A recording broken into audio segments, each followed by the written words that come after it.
A você ligado na TVI, está começando o nosso TVI News, segunda edição. Eu sou Joab Paiva e até às 19 horas estarei aqui com você com muita informação de tudo que acontece aqui na nossa região sul da Bahia, bem como nas demais regiões do estado.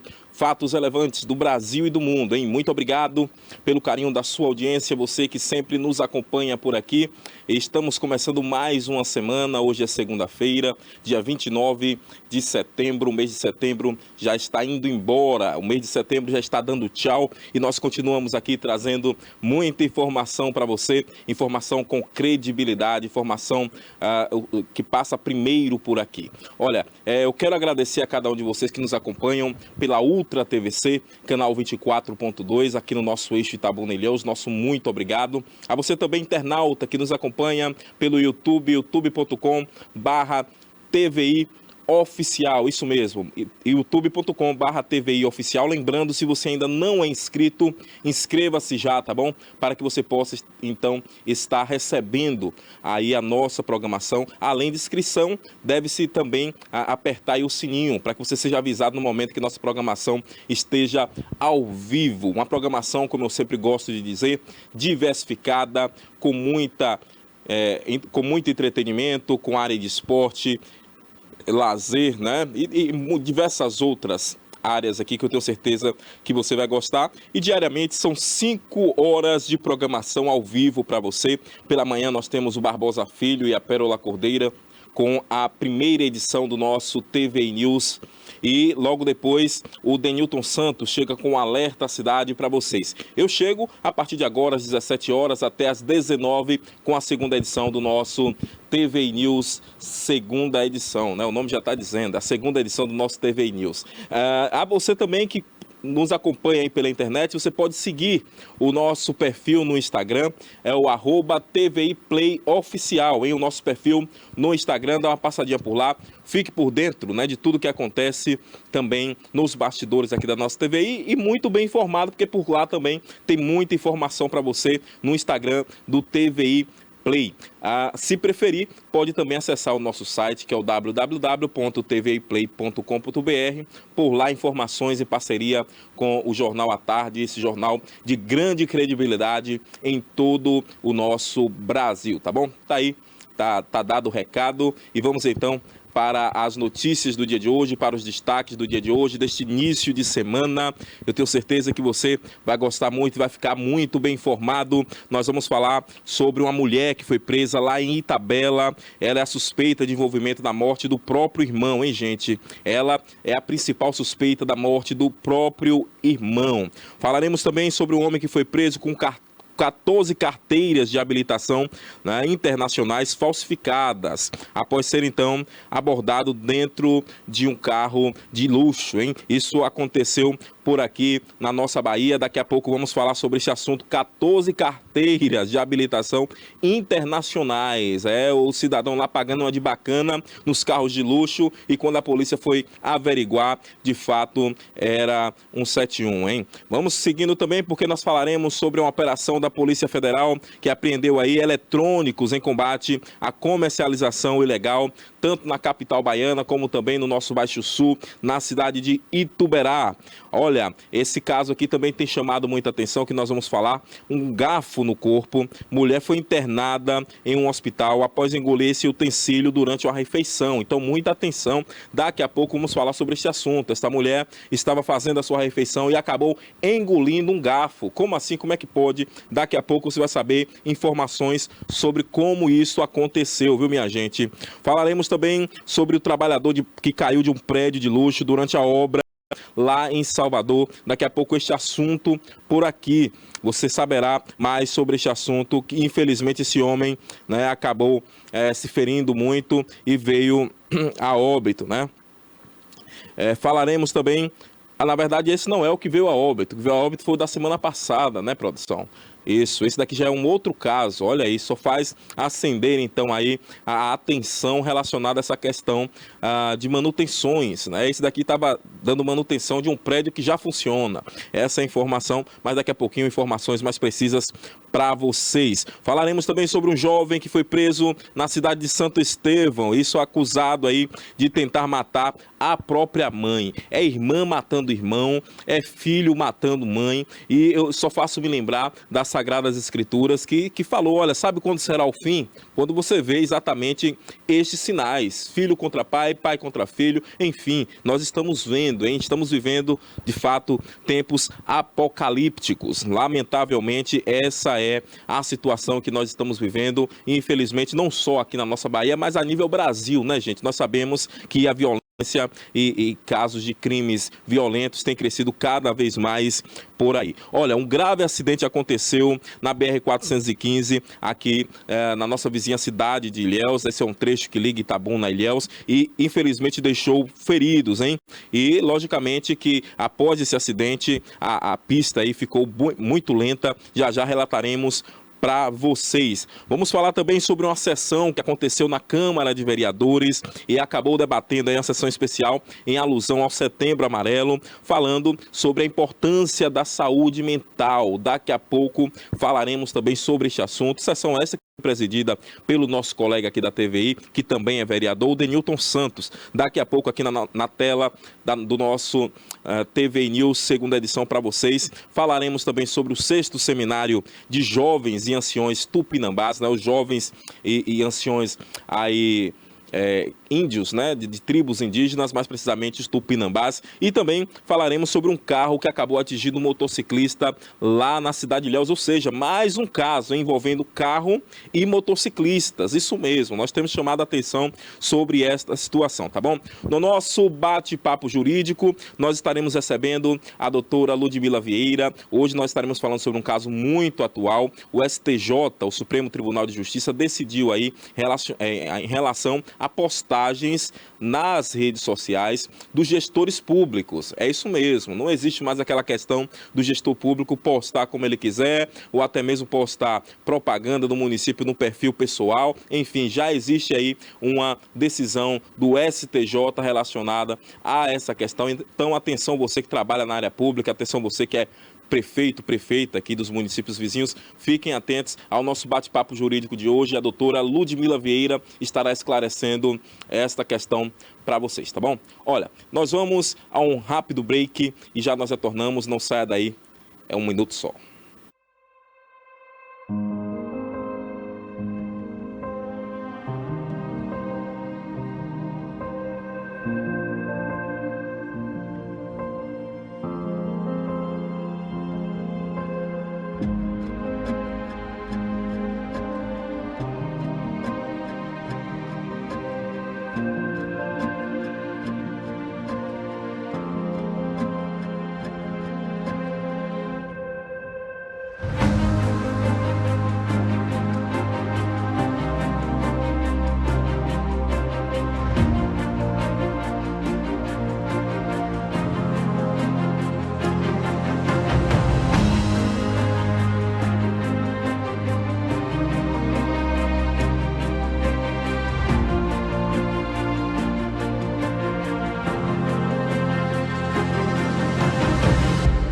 Dia 17 de janeiro de 2005, foi a inauguração da TVI.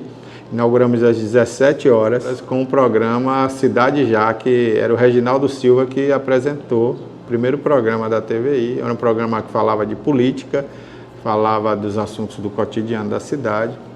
E daí até hoje nós nunca paramos, 20 anos fazendo uma programação 24 horas, a favor da região, que hoje pode dizer, nós temos um canal de TV por assinatura.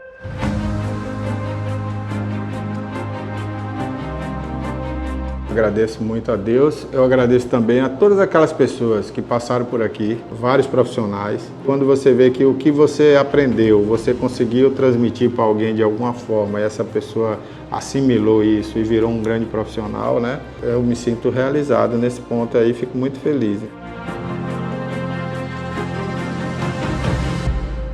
e também ao telespectador, porque o assinante de Itabuna, da TV a cabo, né, nós batemos um recorde aqui na cidade, e Ilhéus também, né, a nível de assinantes de TV, né.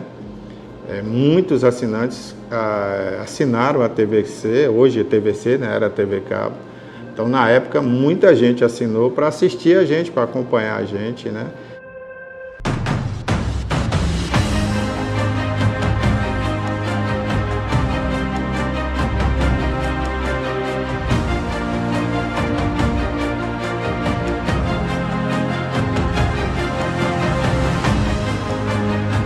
Então foi um recorde para uma cidade como Itabuna, chegou a um número muito alto e a gente ficou muito feliz.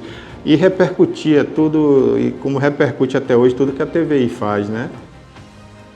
O público nos aceitou de uma maneira assim muito carinhosa e hoje a TVI é uma marca da cidade, é uma marca da região.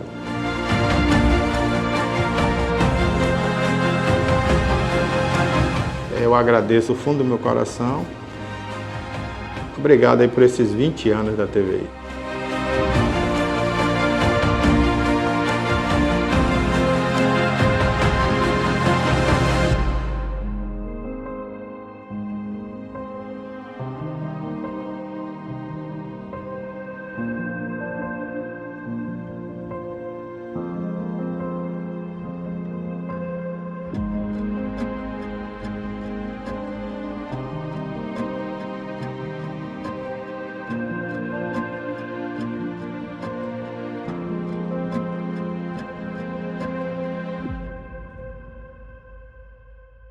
Qual é a boa na Bahia?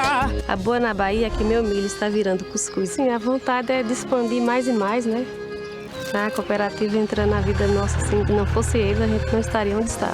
E gira o trabalho. Com o investimento do governo, a Bahia é referência em agricultura familiar, com mais tecnologia e inovação para enfrentar a estiagem, combater a fome, levando os produtos da Bahia para o mundo. Esse é o trabalho do governo do estado. Essa é a boa da Bahia. Governo do estado presente, trabalha pra gente.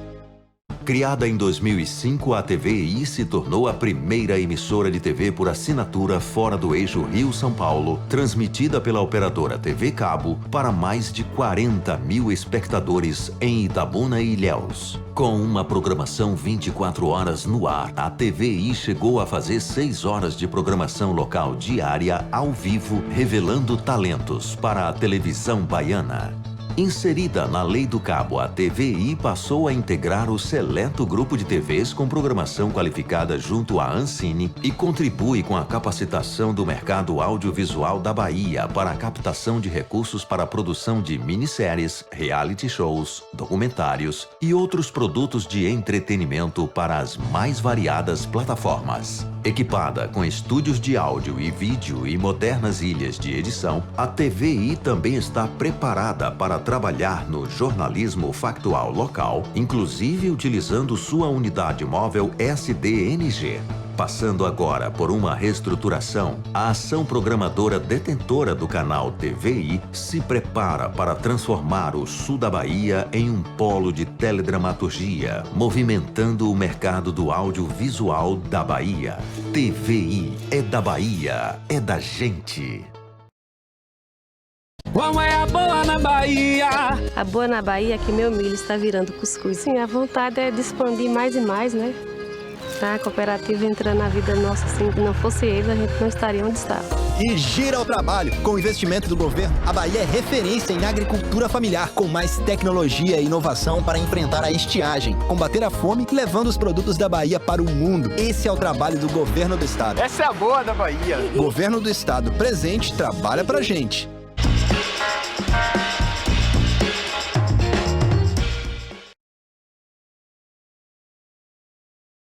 Muito bem, estamos de volta com o nosso TVI News, segunda edição, com muita informação para você. E vamos então iniciando aqui os nossos as nossas notícias, as nossas informações para vocês. Desta vez com uma notícia não tão agradável, mas que nós estaremos falando aqui para vocês diretamente lá da cidade de Itabela, porque por lá uma mulher ela foi presa suspeita de envolvimento na morte do próprio irmão. Isso mesmo, ela foi presa suspeita aí deste envolvimento na morte do irmão de sangue, viu, gente? Não é irmão assim de consideração, não, irmão de fato de sangue, né? Agentes da Polícia Civil, da Delegacia Territorial da cidade de Itabela, lá no extremo sul, prenderam então a mulher de 35 anos, ela que é suspeita aí de participação no assassinato do próprio irmão, como já dissemos aqui, né? O irmão dela, identificado como Lucas Quintino Sena, de 23 anos, a prisão ocorreu na última sexta-feira, dia 26. De acordo com as investigações, a suspeita Eliane Quinto Sena teria então enviado mensagens de áudio a terceiros manifestando esse desejo da morte do próprio irmão. O conteúdo circulou nas redes sociais e, segundo a polícia, foi analisado em conjunto com outros elementos que apontam aí para ameaças explícitas e desavenças familiares como possíveis motivações deste crime terrível, hein? Lembrando que o crime ocorreu aí no último dia 23, né? Ela foi presa na sexta-feira. O crime ocorreu 3 dias anteriores, ou seja, na terça-feira da semana passada, né? Dia 23, na rua Princesa Isabel, no bairro Bananeiras, lá na cidade de Itabela. O Lucas estava então em casa quando 2 homens armados acabaram invadindo a casa onde o Lucas estava e dispararam, né? Efetuaram aí diversos disparos contra a vítima. Ao lado do corpo foi deixado então um bilhete no qual os atiradores acusavam aí o Lucas, né, de estupro de uma criança, ou seja, era um álibi para se sair. Na verdade, a polícia está investigando se de fato procede essa informação de que o Lucas teria praticado este crime contra uma criança, né, um estupro de uma criança. A versão também é alvo de operação, como eu já disse aí, dos próprios policiais, hein?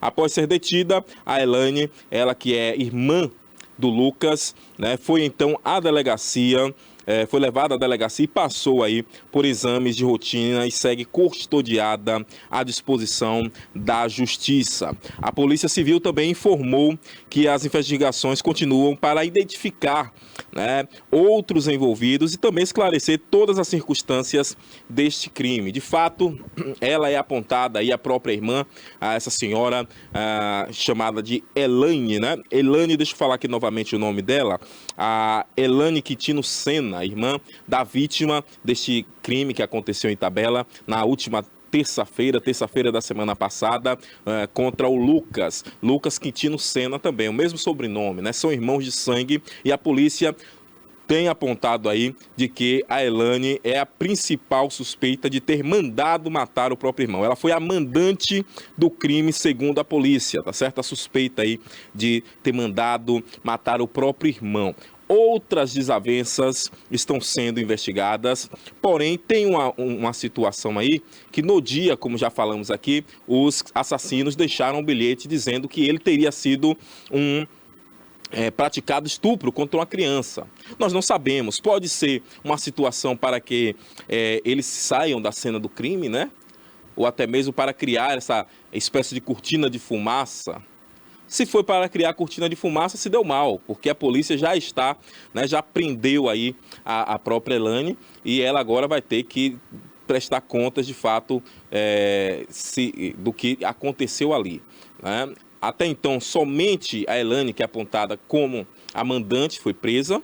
E a polícia está seguindo aí em busca dos atiradores, dos que executaram de fato o crime. É algo lamentável, né, gente? Como eu disse no início do programa aqui, é algo de fim de mundo. É filho contra pai, pai contra filho, irmãos contra irmãos. Nação contra nação. Isso está escrito nas Sagradas Escrituras. Volto a lembrar aqui, né? Estamos vivendo dias apocalípticos, esses nossos dias que nós estamos vivendo aqui com notícias como essa, hein? Lamentável, mas de fato aconteceu e aconteceu no nosso extremo sul, na cidade de Itabela, extremo sul aqui do nosso estado, tá certo? Muito bem, vamos seguindo com mais informações para vocês, porque por aqui a informação não para. Desta vez, um homem foi preso com 14, isso mesmo, 14 carteiras de habilitação internacionais. Isso aconteceu, né? Além de serem internacionais, são falsas, né? Carteiras de habilitação internacionais falsificadas após ser abordado aí dentro de um carro de luxo, mais precisamente uma Porsche, lá na nossa capital baiana, melhor dizendo, na região de Salvador, né? Lauro de Freitas. Este caso aconteceu, um jovem de 26 anos, ele foi preso com 14 carteiras de habilitação, tá vendo? Você vê imagens, inclusive, tanto da Porsche como das carteiras de habilitação, carteiras falsificadas internacionais, né, como eu já disse, após ser abordado dentro dessa Porsche que você vê aí na tela no dia de ontem. Esse fato aconteceu no dia de ontem na cidade de Lauro de Freitas, região metropolitana de Salvador. Segundo informações da Polícia Militar, o suspeito, que não teve então o nome revelado, foi flagrado pela equipe da 52ª Companhia Independente na Avenida Amarílio Tiago dos Santos, na região ali da saída da Lagoa do Base, hein? Isso lá, para quem mora na região de Lauro de Freitas, vai entender mais ou menos essa localização. O suspeito foi então encaminhado para a 23ª Delegacia Territorial da cidade de Lauro de Freitas, onde então passou por exames de corpo de delito e segue então à disposição da Justiça. Ele foi também autuado pelo crime de falsificação de documentos públicos. Isso mesmo, hein? E são documentos públicos de diversos países, né? Carteiras de habilitação de diversos países. Provavelmente ele estava aí tentando enganar, né, ou fugir de alguma situação. Eu sei que a polícia vai passar a investigar essa situação e com certeza chegará aí ao denominador do que de fato estava acontecendo com esse jovem. Um rapaz jovem, de vez de estar usando a inteligência aí, ao invés, né, de utilizar a inteligência para poder praticar o bem, para poder estar estudando, para poder melhorar a sua vida e a vida das pessoas, está usando a inteligência para poder praticar esse tipo de crime, né, para falsificar documentos importantes. E aí, tirando uma de bacana, né? Olha a Porsche aí que ele tá. Coloca na tela cheia aí, Cássio, por gentileza. Olha a Porsche que ele estava utilizando. Isso no dia de ontem, viu, gente? Domingão aí, ele nessa Porsche preta que você tá vendo, né? Carro de luxo, de fato, tirando onda por lá, por Lauro de Freitas. Quando então a polícia abordou, olha o que aconteceu. Encontrou aí esses 14 documentos falsificados, diversas carteiras de habilitação, todas elas falsificadas, tá certo? E se puxar aí agora, né, e eu sei que a polícia vai estar fazendo isso, observar a questão da documentação do carro, né, toda a situação, vai encontrar alguma coisa por aí. Com certeza, porque o cidadão que precisa ficar falsificando carteiras e com um carro desse, provavelmente tem algo estranho por aí, né? Lógico, cabe aos nossos investigadores, cabe à polícia investigar toda essa questão envolvendo esse jovem aí, e nós lamentamos de fato, como eu disse, né, jovem deve utilizar a inteligência para as coisas boas e não para coisas nesse sentido, né, praticar esse tipo de crime, é o chamado 171, né? Tentando enganar as pessoas e logicamente, tentando se beneficiar de alguma forma.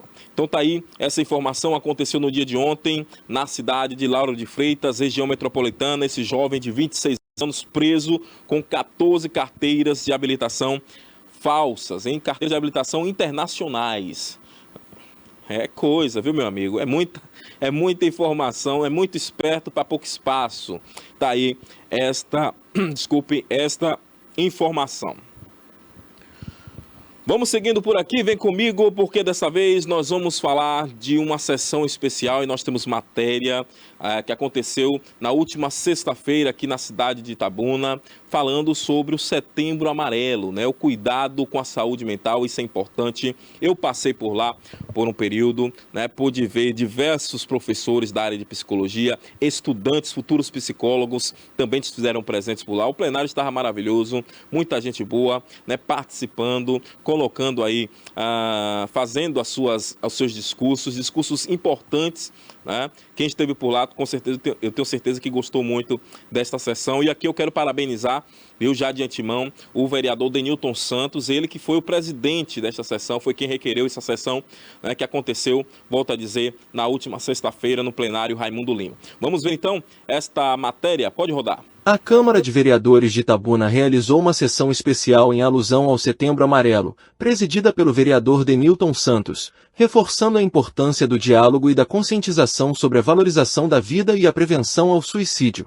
É um evento muito importante porque a gente acaba abraçando a comunidade, que é de fato um serviço que precisa chegar até eles.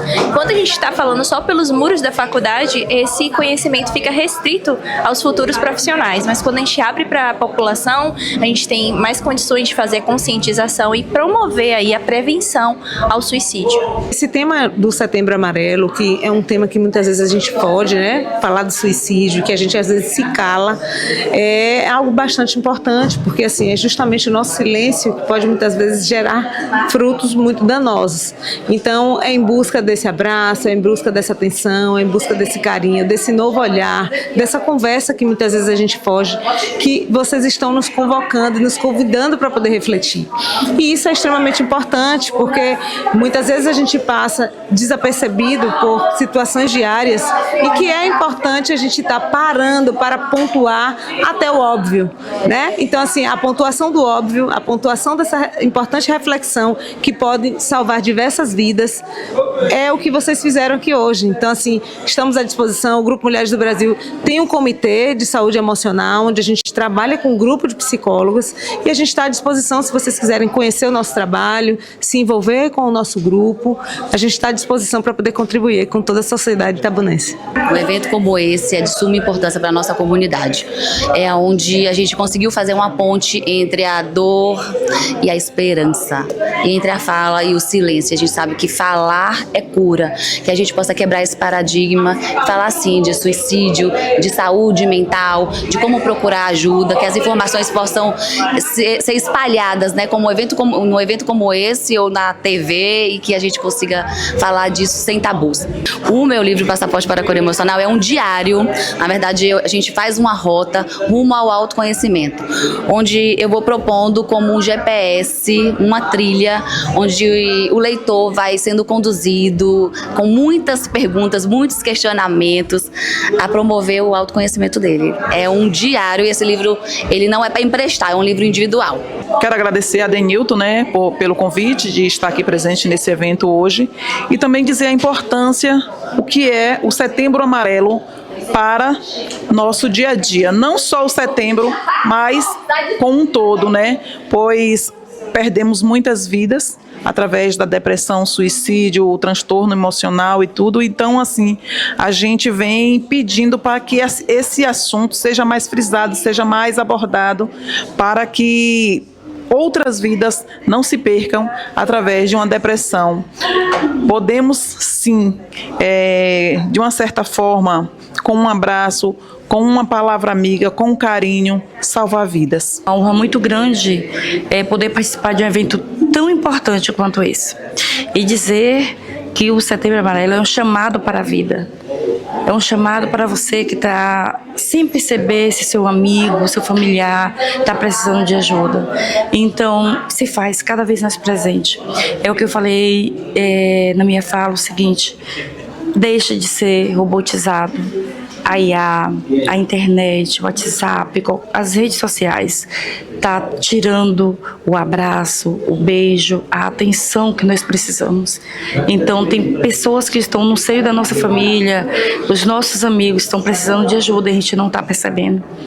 Então volta à realidade, sinta que a empatia, a preocupação com o outro é o que há de mais importante. Eu queria aqui, em primeiro lugar, parabenizar e agradecer, né, a todas as pessoas que compareceu nessa sessão especial hoje aqui na Câmara Municipal, onde falamos hoje sobre vários temas que é importante do Setembro Amarelo, que é importante para nossa cidade. Falamos sobre muitas das vezes pessoas que tiram suas vidas, né? E hoje aqui eu aprendi muitas coisas importantes com os palestrantes. que estou saindo daqui muito feliz com esse evento, um evento que deveria estar sempre acontecendo na nossa cidade, alertando as pessoas sobre pessoas que muitas vezes tiram suas vidas, né, por depressões, pessoas que estão depressivas. Eu sempre falo que depressão tem cura, né, que a cura é Jesus, mas você também tem que estar procurando sim se tratar, passar pelo psicólogo para que eles possam estar orientando a você. Até quero aqui parabenizar a Mai, que sempre foi uma parceira, nos ajudou muito com esse trabalho. Eu quero aqui agradecer a todos que compareceram nessa sessão especial. Quero agradecer à Câmara Municipal, né, a todos os funcionários que estavam aqui nos ajudando, nos dando esse apoio. Que Deus continue abençoando. Muito bem, então está aí, né, essa importante sessão foi realizada.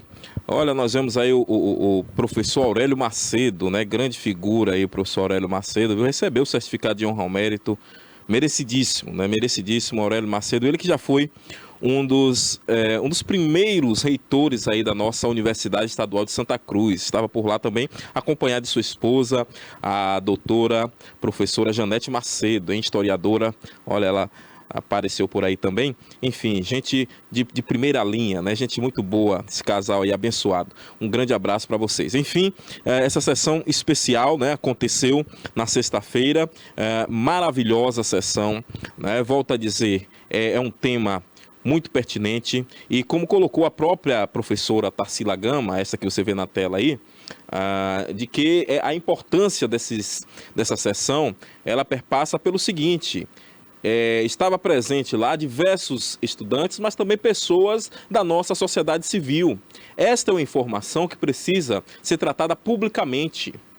Não apenas no ambiente das escolas, não apenas no ambiente da faculdade, das universidades. Pelo contrário, precisamos levar mesmo ao conhecimento da população em geral. E daí a importância dessa sessão. Mais uma vez, parabéns, vereador Denilton Santos, e a todos os envolvidos por essa importante sessão, né, pela desenvoltura ao falar sobre o tema. E dizer o seguinte, gente, de fato, depressão não é falta de Deus, depressão não é mania, depressão é uma doença e que precisa ser tratada. Assim, quando você sente uma dor de cabeça, você toma um remédio para a dor de cabeça parar, a depressão também você precisa ir ao médico para que ele possa receitar um remédio, para que você possa fazer o tratamento. Não fique sofrendo aí, achando que você, né, está sozinho, enfim, porque tem muita gente sofrendo sozinho, submersos em seus pensamentos.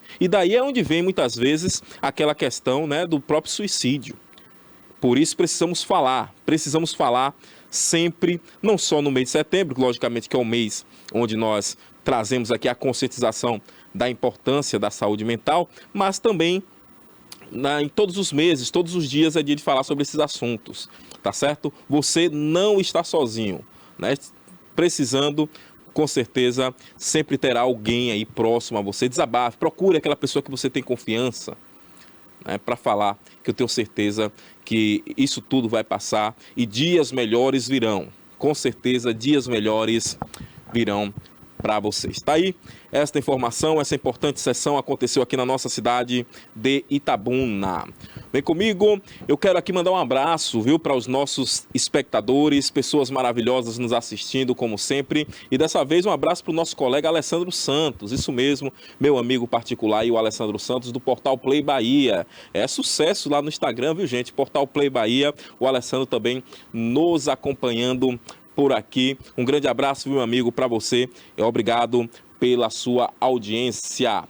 Vamos seguindo com informações. Desta vez nós vamos falar sobre uma operação da Polícia Federal que apreendeu aí eletrônicos em combate à comercialização ilegal, tanto na nossa capital como também no Baixo Sul, na cidade de Ituberá, hein? As diligências da Polícia Federal aconteceram na Avenida Tancredo Neves, isso no dia de hoje, nesta segunda-feira, dia 29, hein? Faz parte aí de uma operação de combate à comercialização de produtos eletrônicos. A operação é denominada de Putridium, né? Putridium Malum, cumpriu aí 11 mandatos de busca e apreensão, contando, né, nas duas cidades que citamos aqui, Salvador e Ituberá. Na capital, as ações elas ocorreram na rua Everton Visco, no bairro do Caminho das Árvores, no shopping Sumaré, e também no edifício comercial Boulevard Said, né? As ações desarticularam aí os procedimentos de pessoas físicas e jurídicas que comercializam produtos eletrônicos importados de forma criminosa, sem o devido pagamento dos tributos, configurando aí um descaminho, né? Ao todo foram então apreendidos cerca de 1.500 unidades de produtos eletrônicos, dentre elas os celulares, relógios, fones de ouvido, notebooks e tablets, além também de 4 veículos e a quantia de R$57 mil e além de imóveis também, viu, gente? Os investigados então responderão pelo crime de descaminho com pena de reclusão de até 4 anos, além de multa que deverá ser paga. Ou seja, é o trabalho aí da Polícia Federal na desarticulação desta questão do combate, da comercialização de produtos ilegais, hein? Isso mesmo, nós sabemos que existe de forma muito pujante, de forma muito forte, né, se assim podemos dizer, tanto não só aí na capital baiana onde aconteceu, como também nas demais cidades da nossa Bahia. Exemplo de Ituberá, onde também aconteceram alguns mandatos de busca e apreensão, como também nas demais outras regiões, né? Aqui na nossa cidade de Itabuna nós sabemos, na cidade de Ilhéus, né? Nas diversas regiões de toda a nossa Bahia, e a Polícia Federal fazendo o seu papel aí, que é exatamente nessa questão da desarticulação dessa comercialização ilegal aqui na nossa Bahia, tá certo? Lembrando que a polícia, essa operação não acabou. Essa operação continua e outros municípios poderão então ser visitados aí pela equipe da Polícia Federal nesse sentido da desarticulação, hein? Volto a dizer, são diversos materiais, né? Como por exemplo, os que foram apreendidos no dia de hoje, lá em Salvador e Ituberá, né? Cerca de 1.500 unidades de produtos eletrônicos, né? Celulares, relógios, fones de ouvido, notebooks, tablets, enfim, diversos materiais eletrônicos que são comercializados aí de forma ilegal e acabaram então agora sendo apreendidos no dia de hoje, hein? Aí na capital baiana e também na cidade de Ituberá. Trabalho da Polícia Federal, hein? Vem comigo, porque desta vez nós vamos falar sobre um assunto que chamou a atenção pelo fato de que uma mulher, e aí é algo até inusitado, né? Uma mulher, ela acabou engolindo o próprio garfo. Veja bem, ela estava fazendo a refeição, né? Ela estava se alimentando quando acabou engolindo este garfo. Como foi isso, Joab? Nós vamos saber aqui agora, porque o fato é, ela precisou ser transferida aí para um hospital lá na cidade de Vitória da Conquista, no nosso sudoeste baiano, após engolir este garfo quando estava fazendo a refeição, hein?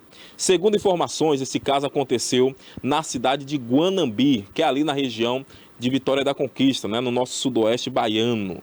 A mulher, que não teve então o seu nome informado, foi inicialmente levada para o Hospital Geral da cidade de Guanambi, né, onde então os exames mostraram aí a imagem, apontaram de que o objeto estava alojado no estômago e em posição de risco.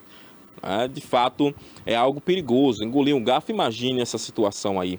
Diante da gravidade, então, os médicos decidiram pela transferência à cidade de Vitória da Conquista, por ter, então, aí maiores possibilidades para tratar ou até mesmo fazer o procedimento cirúrgico nesta mulher, né? Ela passou por esse procedimento aí para a retirada desse utensílio.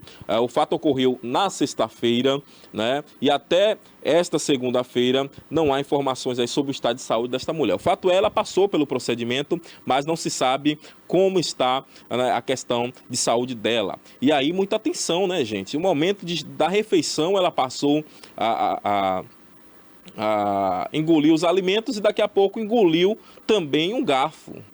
Olha aí a imagem. Aí dá para ver a imagem exatamente no meio aí deste garfo, em uma posição em que estava colocando, logicamente, a vida dela em risco. Os médicos tiveram que intervir urgentemente, né? Principalmente, inclusive, transferindo-a de unidade hospitalar. Tiraram lá da cidade de Guanambi, encaminharam para a cidade de Vitória da Conquista, que já tem, né, aí toda uma estrutura melhor para poder tratar este caso. É algo inusitado. Imagine, você engolir o próprio garfo. Dá pra ver aí a imagem do raio-x, tá vendo? Olha o garfo aí. E não é um garfo pequeno, né? Como é que essa senhora engoliu esse garfo, viu, Cássio? É algo que a gente fica a se perguntar. Eu acredito que é a mesma pergunta que você está se fazendo aí agora, né? Como é que ela conseguiu engolir esse garfo, já que ela estava fazendo a refeição normalmente na última sexta-feira. E eu me lembro aqui, esse caso aí é do garfo, lógico, é algo bem maior. Mas tem gente que tem aquele costume, né? Almoçou e aí utiliza um palitinho, né? O chamado palitinho de dente, para poder retirar algum resíduo do dente, enfim. E aí fica ali, ó, cochilando com aquele palitinho na boca. É um grande perigo também. Eu já vi um caso de um senhor aqui em Itabuna. Isso mesmo, eu conheci esse senhor. Ele estava dormindo, cochilando ali, com o palitinho na boca, tinha feito sua refeição, quando de repente acabou engolindo o palito. O palito ficou atravessado na garganta desse senhor, que também passou por momentos delicados, hein? Teve que passar aí pelo médico para retirada, né? E me fez lembrar este caso. Ou seja, todo cuidado é pouco, né, gente? O momento da refeição é um momento de concentração. As pessoas estão tão desligadas do mundo que às vezes acaba acontecendo situações como essa, né? Muito bem, mas está aí essa informação. Espero que ela passe bem, né? E se recupere muito bem também, retornando para a sua casa. Vamos seguindo por aqui. Daqui a pouquinho nós teremos o nosso bate-papo jurídico com a doutora Ludmila Vieira. Ela estará aqui conosco falando sobre esta decisão do STJ. Isso mesmo, atenção você aí que é gestor público. Daqui a pouquinho nós vamos estar falando sobre este assunto, porque o STJ tem uma decisão do STJ agora aí relacionada à questão de publicações nas suas redes sociais, hein? Atenção, não se pode aí publicar de qualquer forma. Existe toda uma normativa e daqui a pouquinho a doutora Ludmila Vieira estará com a gente no nosso quadro Bate-Papo Jurídico falando sobre este assunto. Nós vamos a um rápido intervalo e já que nós voltamos com mais informações para vocês, não saia daí. Era uma vez, em terras próximas e terras distantes, eu embarquei em uma dura jornada. Eu cruzei as estradas menos percorridas. Eu voei para muito além das montanhas. Ele curou uma mãe e seu filho. Ele subiu até as nuvens. Ele respirou fogo. Ela lutou contra criaturas cruéis. Ela vestiu sua armadura brilhante. Ela enfrentou os gigantes do Império. Stop bombing health workers. Stop bombing patients. Ela ofereceu o elixir da vida. Ela ensinou palavras encantadas. Eles gritaram sua indignação. Where is the human rights? This is not camp, this is prison. Eles tomaram poções mágicas. Eles aprenderam a andar. Eles se perderam no caminho. Nós os encontramos entre o mar e as estrelas.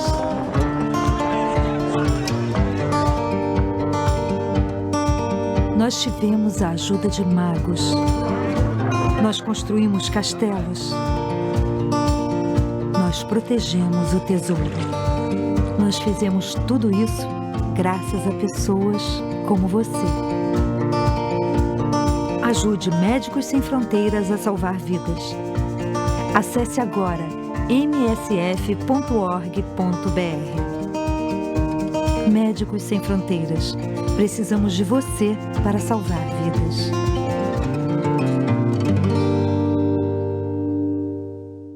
Qual é a boa na Bahia?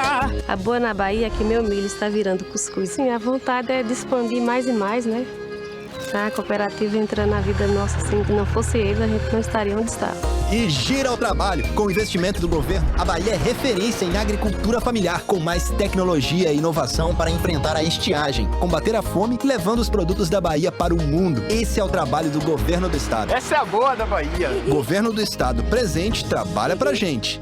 Criada em 2005, a TVI se tornou a primeira emissora de TV por assinatura fora do eixo Rio-São Paulo, transmitida pela operadora TV Cabo para mais de 40 mil espectadores em Itabuna e Ilhéus. Com uma programação 24 horas no ar, a TVI chegou a fazer 6 horas de programação local diária ao vivo, revelando talentos para a televisão baiana.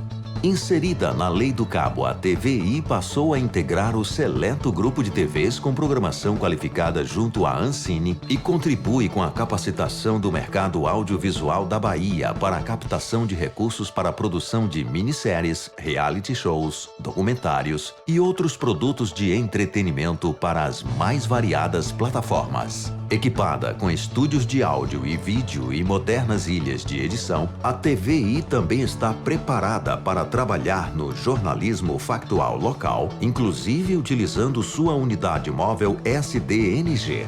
Passando agora por uma reestruturação, a ação programadora detentora do canal TVI se prepara para transformar o sul da Bahia em um polo de teledramaturgia, movimentando o mercado do audiovisual da Bahia. TVI é da Bahia, é da gente. Entretenimento, memória e poesia. Defesa do consumidor. Comportamento. Utilidade pública. Musical. Direitos e inclusão. Tecnologia. Notícias. Política. Opinião. É TV Cabo, é streaming, é YouTube, é Instagram, é Facebook. É o início de um novo caminho. É você seguindo, é você assistindo. Somos a TVI. Há 20 anos contando sua história.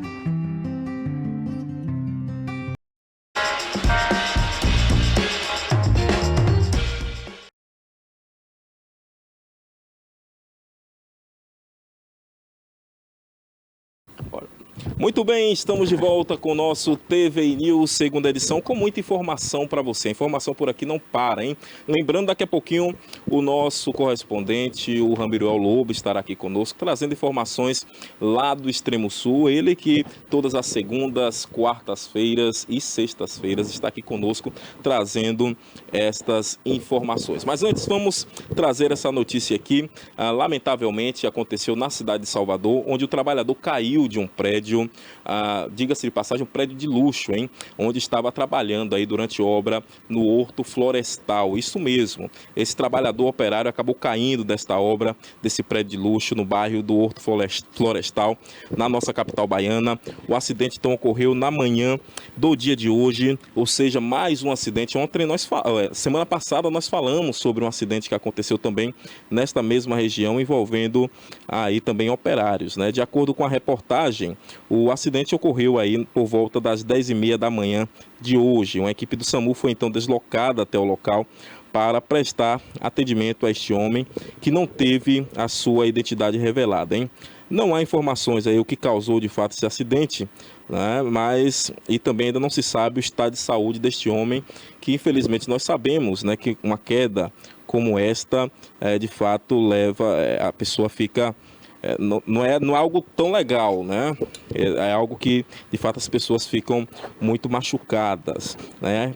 Como eu disse, a nossa produção está tentando aí entender, de fato, como está a situação de saúde deste operário. Lembrando que no último dia 19, como nós noticiamos aqui, um homem acabou morrendo no canteiro de obras também de um edifício aí no Horto também, né? O edifício está sendo ainda construído, inclusive o Ministério Público do Estado, o Ministério Público do Trabalho está fazendo uma investigação sobre o que de fato levou a este acidente que aconteceu no dia 19 e acabou vitimando este homem, né, para poder até mesmo trazer à tona aí quais são as pessoas responsáveis relacionadas a este caso. E agora, no dia de hoje, acaba acontecendo também deste trabalhador, este prédio que já está funcionando, segundo informações, esse homem estava trabalhando aí na limpeza, na manutenção, né, deste prédio, quando então acabou caindo e foi encaminhado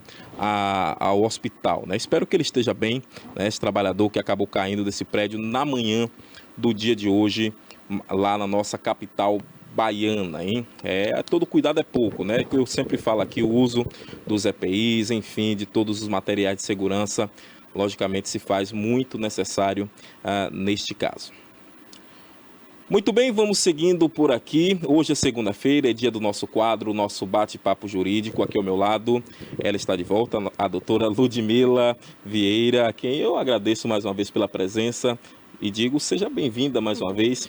Hoje nós estaremos falando sobre um caso muito atual, né? Tomou aí as redes sociais, relacionado a uma decisão do STJ, relacionado também à questão de postagens de gestores públicos nas redes sociais. Ela vai estar explicando para a gente melhor sobre o que de fato tem acontecido. Muita gente chega nas redes sociais falando, olha, agora não se pode mais fazer propaganda institucional nas redes sociais, enfim.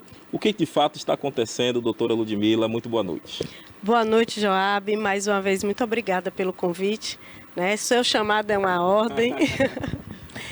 E, de fato, né, na semana passada foi publicada uma decisão do STJ que repercutiu de uma forma peculiar nas redes sociais. Por quê? Né, muitas manchetes diziam que o STJ teria proibido os prefeitos de fazerem publicações em suas redes sociais.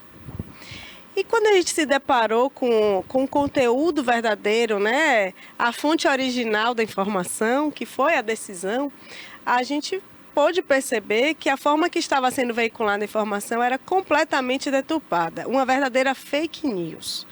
Então, o que o STJ publicou na semana passada?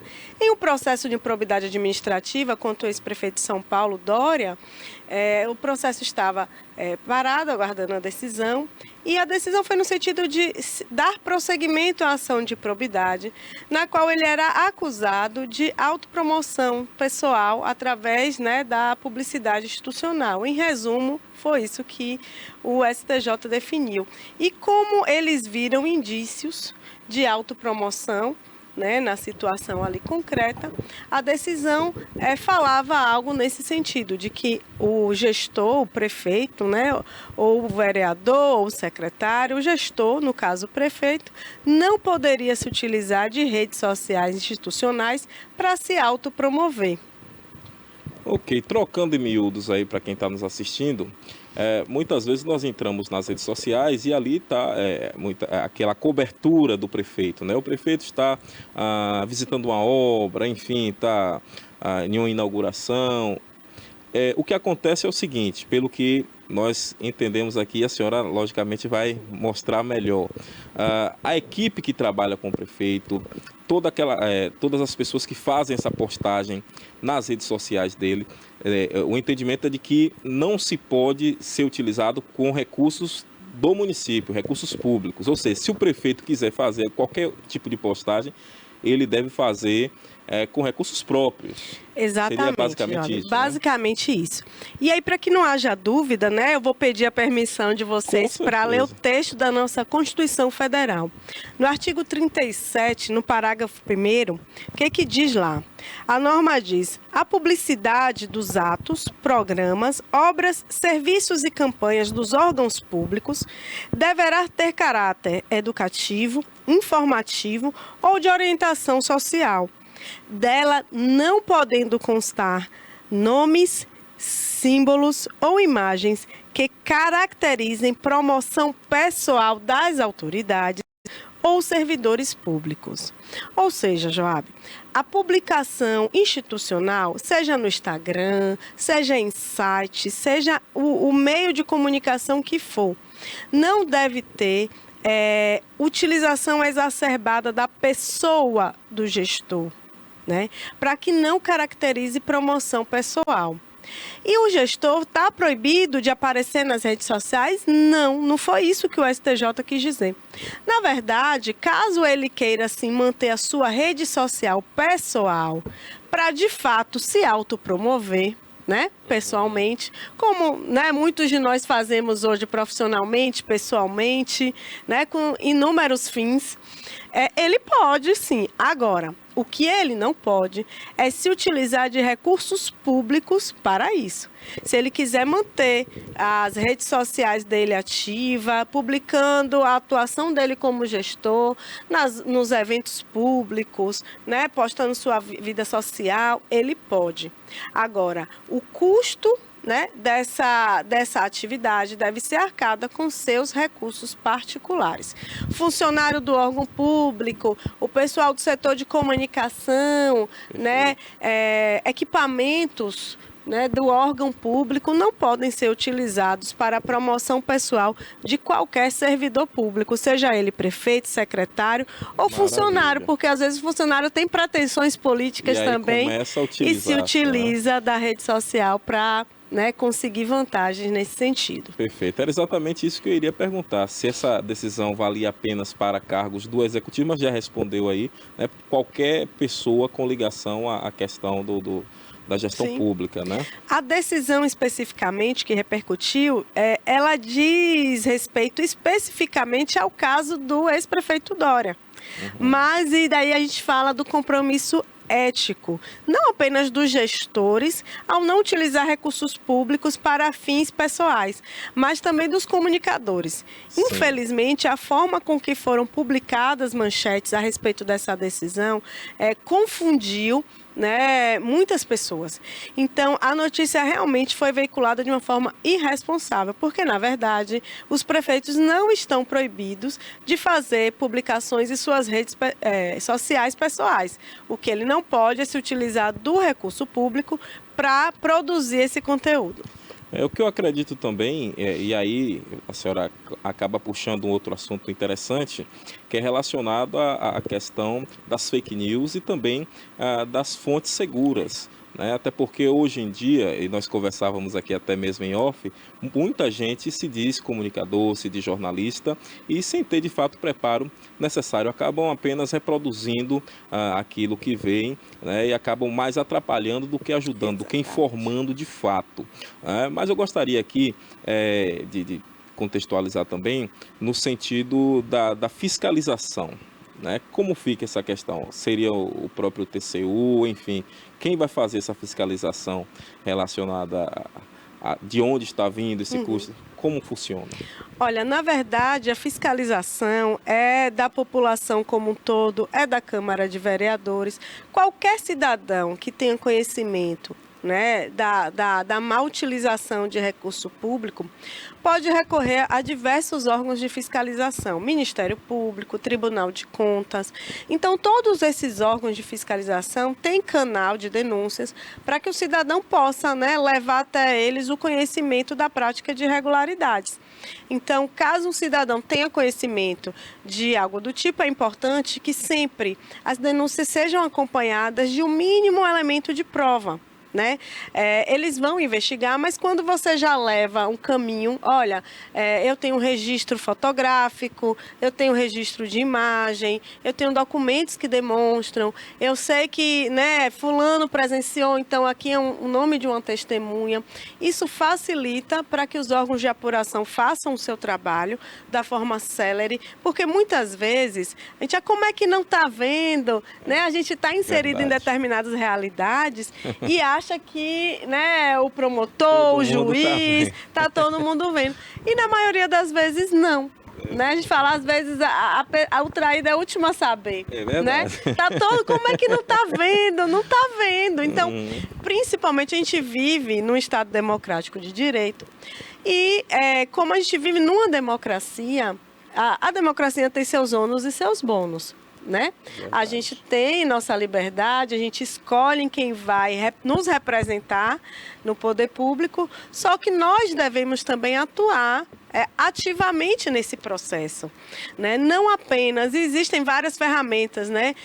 O PPA, que é o Plano Plurianual, esteve aberto consulta pública em diversos municípios, nas redes sociais, nos sites, e infelizmente ainda grande parte da população se omite em participar desses processos que são inerentes à democracia, fazem parte da democracia. A gente sabe que ainda é muito difícil a gente ver o resultado na nossa atuação lá na ponta. Mas, como diz, a união faz a força. Com certeza. Né? E isso perpassa, logicamente, também por aqui, pela informação, né? Daí a importância do que nós estávamos falando agora há pouco. E também eu cobro sempre, como cidadão aqui, da própria Câmara, né, que é, vamos dizer assim, o órgão mais próximo, de fato, dos cidadãos de um município. A senhora citou aí o PPA e, infelizmente, é uma realidade triste, viu, doutora? Muitos, até mesmo vereadores, não sabem nem do que se trata o PPA. Como que o vereador que está ali para poder votar, de fato, né, não sabe do que se trata? Então, fica até difícil de conscientizar a própria população. Exato. Exatamente. E por isso que é tão importante a participação de cidadãos esclarecidos, né, nessa atuação, seja para contribuir com o planejamento, né, do orçamento público, das ações governamentais, seja fiscalizando a ocorrência de irregularidades, né, que o gestor ou os próprios cidadãos possam, né, estarem cometendo. Então, diante de qualquer utilização indevida do recurso público, né, para se autopromover, o cidadão pode sim fazer o registro.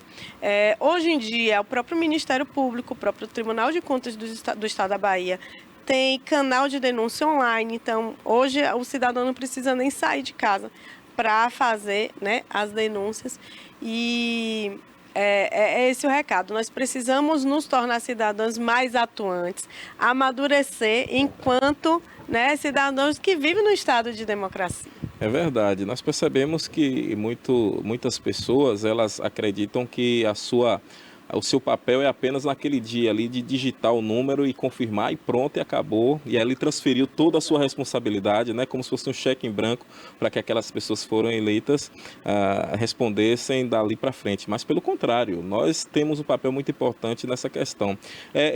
Nós estamos falando aqui das redes sociais, mas nós sabemos também que existem muitos casos, como por exemplo eventos públicos, onde ali nós temos cerimonialistas, nós temos locutores, nós temos toda uma equipe que trabalha naqueles eventos públicos. Como fica essa questão também? Pode ser configurado esse abuso? Porque nós sabemos que alguns eventos públicos, e aí eu não vou logicamente citar o município, o próprio cerimonialista, volta e meia, cita várias vezes o nome de uma pessoa, né, que vai ser candidata ou candidato a um cargo eletivo.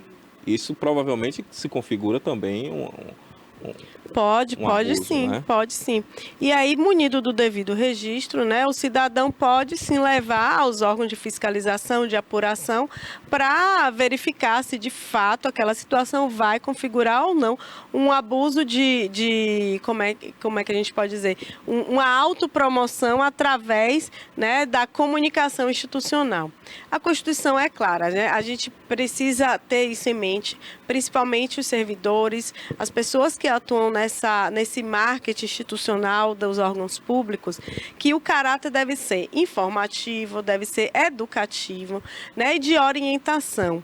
O que fugir disso e o que ficar caracterizando a pessoalidade naquela comunicação, né, pode sim incidir nesse abuso de utilização da máquina pública em benefício pessoal, né, do próprio gestor ou de terceira pessoa. Perfeito. Inclusive, é um dos princípios da administração pública, né? A questão da impessoalidade. Exatamente. Que você falou aí, me lembrei aqui, a impessoalidade é um dos princípios da administração pública, né? E deve ser, logicamente, respeitado, né?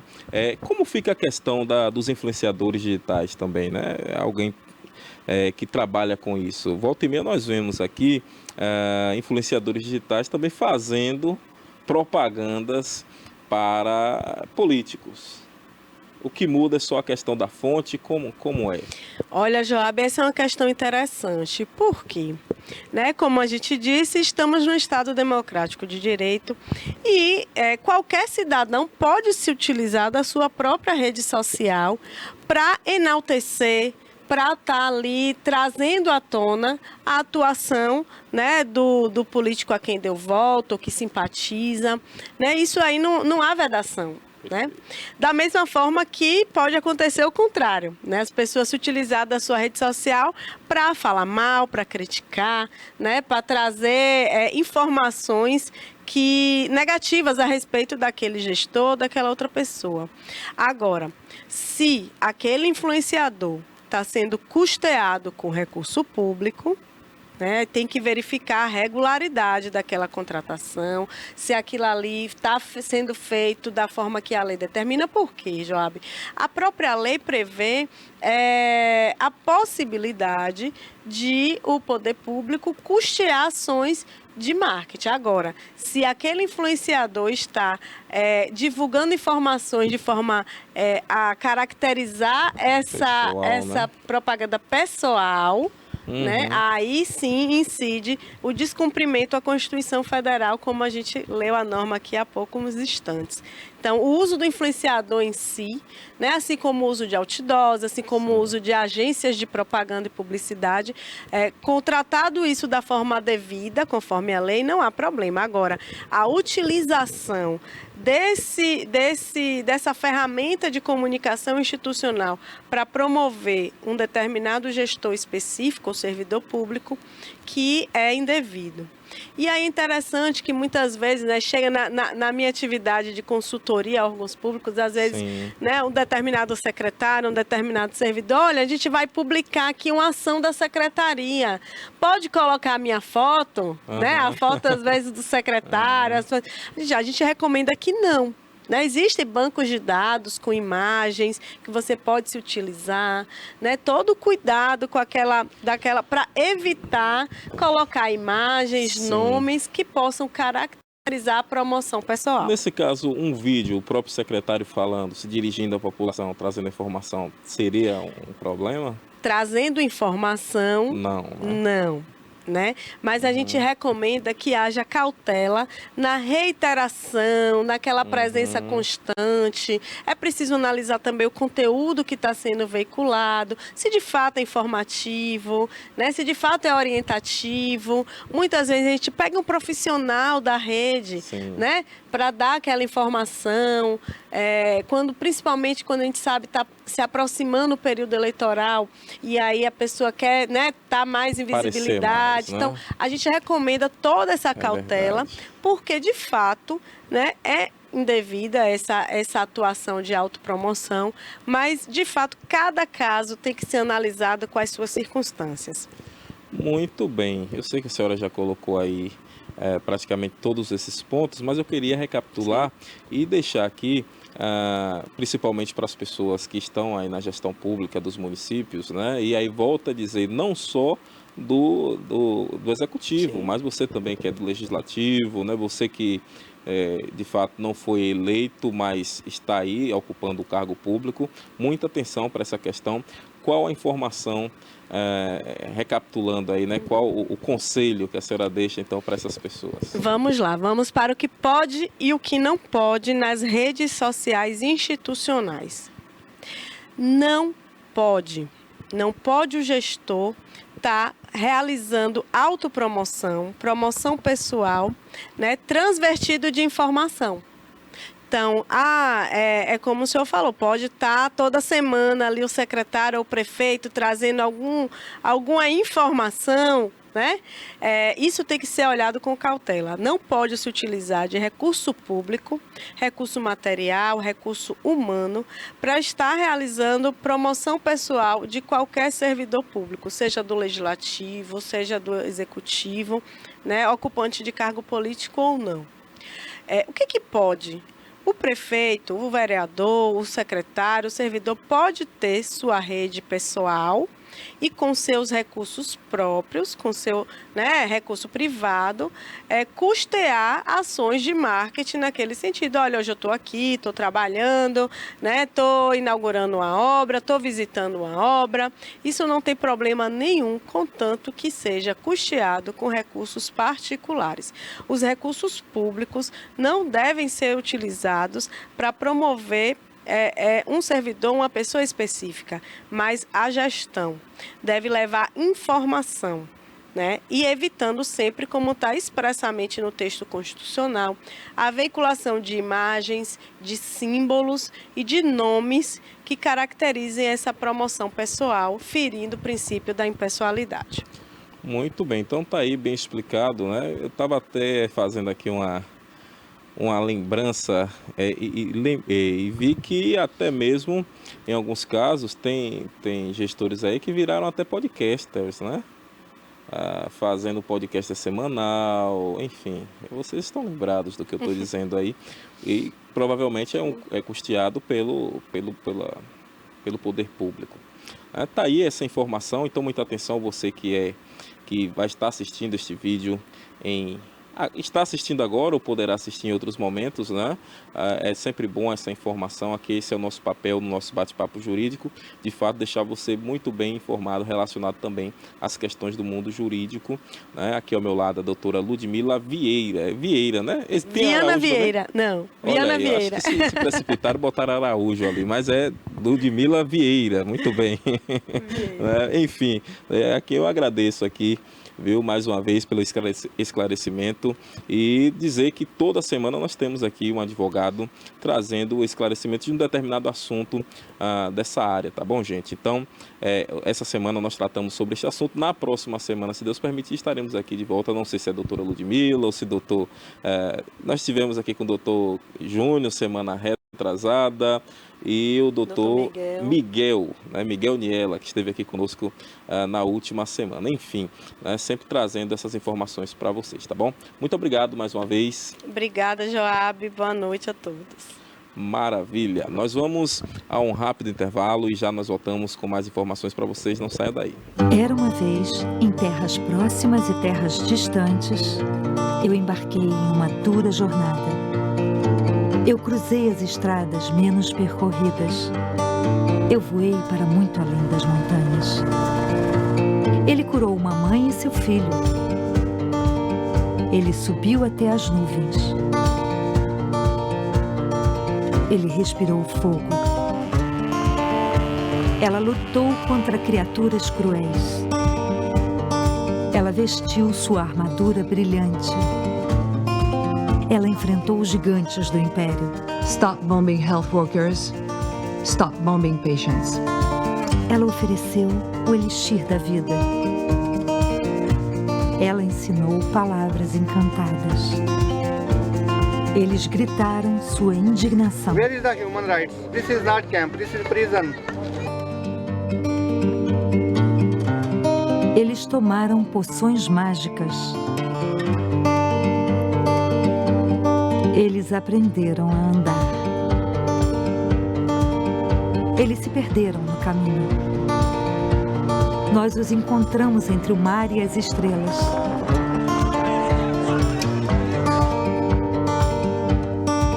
Nós tivemos a ajuda de magos. Nós construímos castelos. Nós protegemos o tesouro. Nós fizemos tudo isso graças a pessoas como você. Ajude Médicos Sem Fronteiras a salvar vidas. Acesse agora msf.org.br.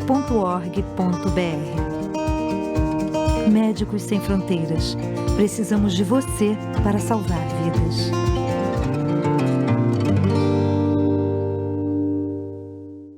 Qual é a boa na Bahia? A boa na Bahia é que meu milho está virando cuscuz. Sim, a vontade é de expandir mais e mais, né? A cooperativa entrando na vida nossa, assim, se não fosse eles, a gente não estaria onde está. E gira ao trabalho. Com o investimento do governo, a Bahia é referência em agricultura familiar, com mais tecnologia e inovação para enfrentar a estiagem, combater a fome, levando os produtos da Bahia para o mundo. Esse é o trabalho do governo do estado. Essa é a boa da Bahia. Governo do estado presente, trabalha pra gente.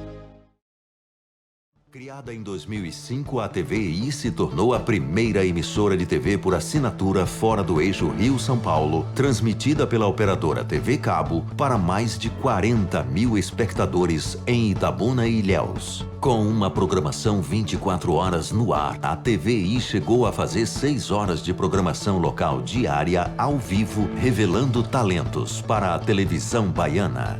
Inserida na Lei do Cabo, a TVI passou a integrar o seleto grupo de TVs com programação qualificada junto à Ancine e contribui com a capacitação do mercado audiovisual da Bahia para a captação de recursos para a produção de minisséries, reality shows, documentários e outros produtos de entretenimento para as mais variadas plataformas. Equipada com estúdios de áudio e vídeo e modernas ilhas de edição, a TVI também está preparada para trabalhar no jornalismo factual local, inclusive utilizando sua unidade móvel SDNG. Passando agora por uma reestruturação, a ação programadora detentora do canal TVI se prepara para transformar o sul da Bahia em um polo de teledramaturgia, movimentando o mercado do audiovisual da Bahia. TVI é da Bahia, é da gente. Qual é a boa na Bahia? A boa na Bahia é que meu milho está virando cuscuz. Sim, a vontade é de expandir mais e mais, né? A cooperativa entrando na vida nossa, assim, que não fosse eles, a gente não estaria onde está. E gira o trabalho. Com o investimento do governo, a Bahia é referência em agricultura familiar, com mais tecnologia e inovação para enfrentar a estiagem, combater a fome, levando os produtos da Bahia para o mundo. Esse é o trabalho do governo do estado. Essa é a boa da Bahia. Governo do estado presente, trabalha pra gente.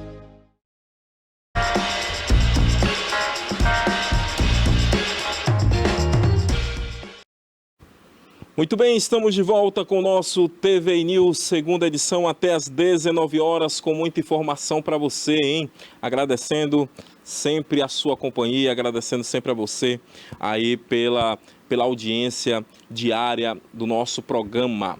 Vamos então de informação, vamos falar sobre o 6º Seminário de Jovens e Anciões Tupinambá, né? Os jovens e também os anciões aí desta tribo Tupinambá realizaram esse 6º seminário, importante seminário para esta tribo indígena. Temos matéria sobre este assunto, pode rodar. Boa tarde a todos, eu sou cacique Sussuarana Morubixaba Tupinambá, um dos caciques do território Tupinambá de Olivença. Estamos aqui na aldeia Galha, né? Faz parte do território Tupinambá de Olivença, realizando o 6º seminário entre jovens e anciões nas práticas dos conhecimentos tradicionais. Bom, é a 6ª edição. Essa 6ª edição ela tem como objetivo fortalecer a luta, né, do povo Tupinambá pela cultura, né, pela demarcação do território Tupinambá, e também tem como objetivo fortalecer a 25ª caminhada do povo Tupinambá de Olivença em memória dos nossos antepassados. A gente faz no intuito de chamar a autoridade, chamar nossos jovens para ouvir mais e aprender mais. Esse é um espaço de diálogo, é um espaço onde há a escuta, fala, troca de conhecimento, para que a gente possa levar a nossa luta à frente. E assim a gente vai seguindo, né, a nossa história, geração em geração. Porque a nossa história é memória. E se a gente não faz essa memória, a gente deixa de existir. Então tá aí, né, essas informações, imagens do 6º Seminário de Jovens e Anciões do povo Tupinambá, ali mais precisamente em Olivença, né, na cidade de Ilhéus, tem uma tribo ali do povo Tupinambá, os índios por ali, e realizaram então na última semana este seminário que é muito importante para o povo indígena, né? Nesse sentido de que já foi dito aí da troca de conhecimentos, né? Da passagem desse conhecimento tanto de anciões para os jovens, e essa troca, né? Tanto de jovens para anciões como também dos anciões para os jovens. Nós sabemos que não existe ninguém que sabe tudo, né? Sempre tem alguém ali para poder estar passando informações. Informação nunca é demais, né? Prova disso é que nós estamos vendo aí esse importante seminário que aconteceu na última semana lá na cidade de Olivença, melhor dizendo, na cidade de Ilhéus, né? Ali, distrito de Olivença, enfim, né? É dessa forma aí, Olivença que tem, volto a dizer, esse povo Tupinambá por lá, né? Tem uma área ali demarcada, a área indígena, e que sempre volta e meia eles fazem aí esse seminário, essas discussões. Esse já é o 6º seminário, né? Para poder fortalecer a questão do povo indígena que já estava por aqui antes mesmo dos nossos descobridores chegarem por aqui, né? Antes mesmo de acontecer o achamento do Brasil, porque muitos usam essa expressão, né? O achamento, porque de fato já havia sido descoberto pelo povo indígena, né? Apenas os europeus chegaram aqui e acharam essa terra que já era habitada pelos nossos indígenas, né? Então tá aí este importante seminário que aconteceu na cidade de Ilhéus. Muito bem, o Ramiruel Lobo já está conosco, produção. Já temos aí informações do Extremo Sul, já vejo o Ramiruel Lobo. Seja muito bem-vindo, Ramiruel. Muito boa noite a você. Quais são as informações que você traz para a gente nesta noite de segunda-feira, início de semana, hein? Boa semana para você aí, meu amigo. Aqui no TV News segunda edição. Uma excelente semana para todos também, Joab. Só estamos começando, né? Pois bem, Joab, eu venho fazer um giro bem rapidinho com vocês, falar sobre uma ação criminosa que aconteceu na cidade de Eunápolis, onde vitimou uma jovem, né? A qual foi vítima de tiros em plena rua. Essa vítima estava sobre uma moto e a qual foi alvejada junto com o piloto. Ainda não se tem informações se ambos estavam envolvidos, né, com facções criminosas, mas foram abordados e alvejados em plena luz do dia, né, enquanto ainda passeavam de moto.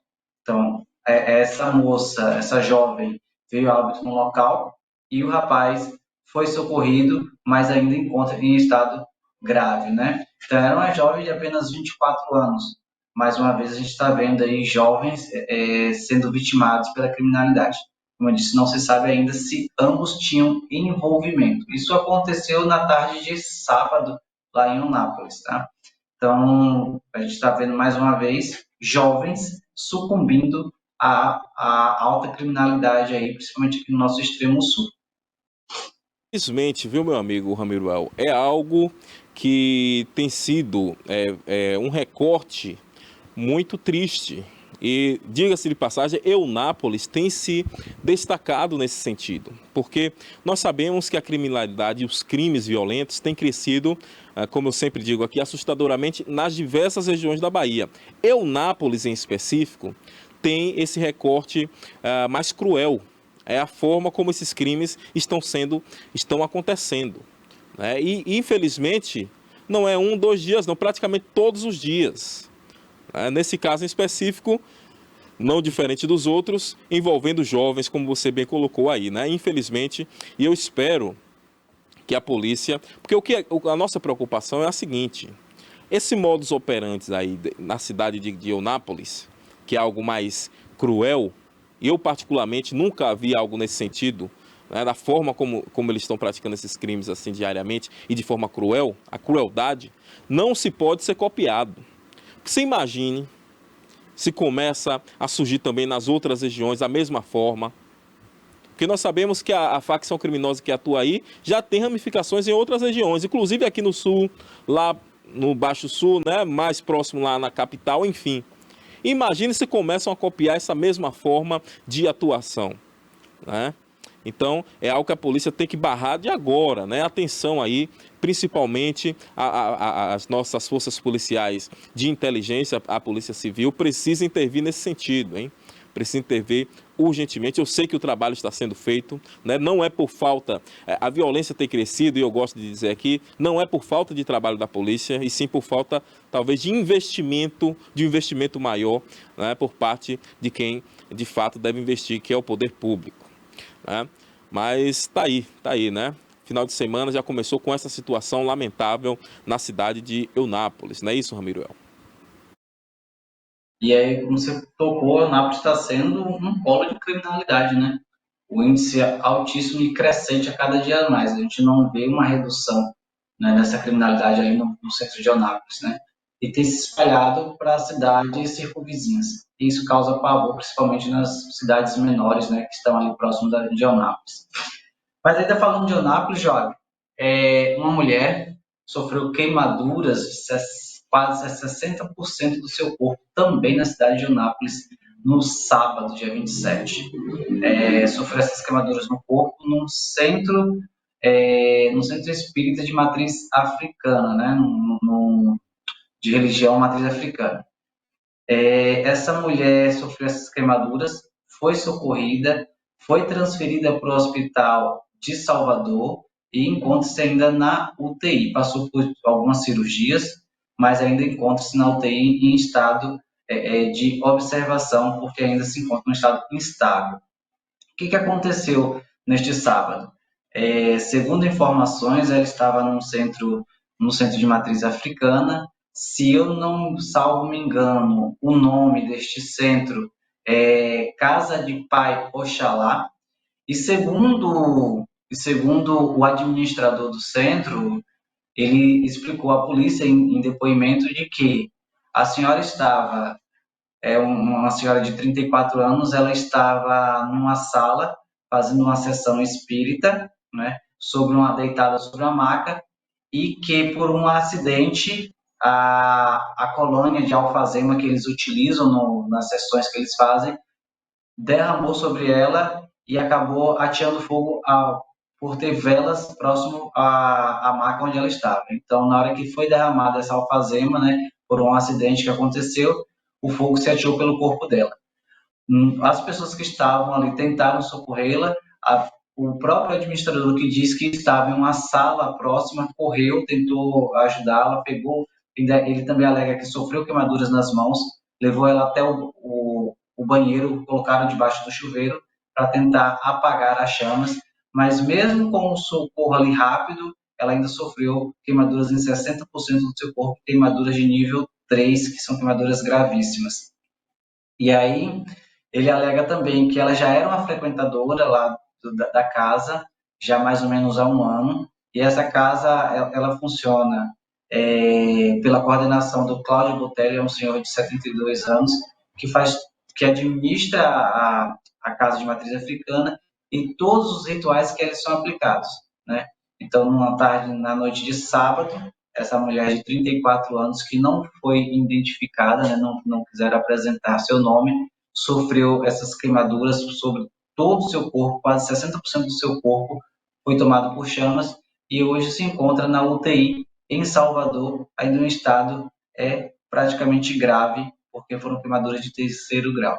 Então, mostra aí os cuidados, né, independente da religião, mas nos mostra aí os devidos cuidados para nos tipos de sessões que utilizam produtos inflamáveis, né, próximos a velas ou qualquer outro instrumento que possa gerar faísca, né? Então, assim, se é um local que atende pessoas que trabalham com pessoas, um local espiritual, para trabalhar a paz, como assim é pregada, então se deve ter um cuidado minucioso com aquilo que é oferecido, para justamente situações e acidentes como esse não gerar perdas graves, até mesmo que, sabe, nesse caso aí a gente dá graças a Deus porque não houve a fatalidade da morte, mas houve a fatalidade de lesões gravíssimas que poderiam ter levado essa pessoa à morte. Então tá aí mais uma notícia também lá da cidade de Eunápolis. Isso mesmo, todo cuidado é pouco, né? Nós sabemos que nós estamos no nosso país, o país é laico, né? Cada um vai praticar e vai seguir a religião que quiser, né? Mas chamar a atenção aí, principalmente a você que pratica, você que frequenta uma religião assim como esta, né, de matriz africana, e que volta e meia utiliza-se, né, de fogo, de velas, enfim, tome cuidado porque, como foi noticiado aqui, né, são dois materiais que não combinam. A questão da alfazema, por ser um material que contém álcool na sua essência ali, né, algo inflamável, com velas. E aí acabou acontecendo esse acidente, né, queimadura de 3º grau, não é isso, Ramiruel? Queimadura de 3º grau, que é algo que de fato não é brincadeira, hein? Não é brincadeira, mas que bom que essa senhora já passa bem, né? Foi socorrida, passa bem, logicamente precisará se recuperar, mas a vida foi preservada, não é isso? Job, só queria falar também aqui que esse final de semana foi marcado por tragédias na BR-101. No sábado, no período da manhã, Na chegada ali da entrada de Itagimirim, o motociclista perdeu o controle de sua moto e bateu, né, na proteção da ponte do Rio Limoeiro. Já na chegada mesmo de Itagimirim, a fatalidade ocorreu. Ele estava com a esposa na moto, ele foi socorrido, mas está em estado grave, e ela não sobreviveu aos ferimentos e morreu no próprio local. Eu ia passando no sábado, finalzinho da tarde, por lá. Esse acidente aconteceu por volta das 9 da manhã, e quando eu passava, tinham acabado de retirar, estava saindo o carro o famoso rabecão, estava saindo do local já com o corpo da vítima. Então, para você ver que ficou da parte da manhã até quase o final da tarde ali, exposto na BR-101.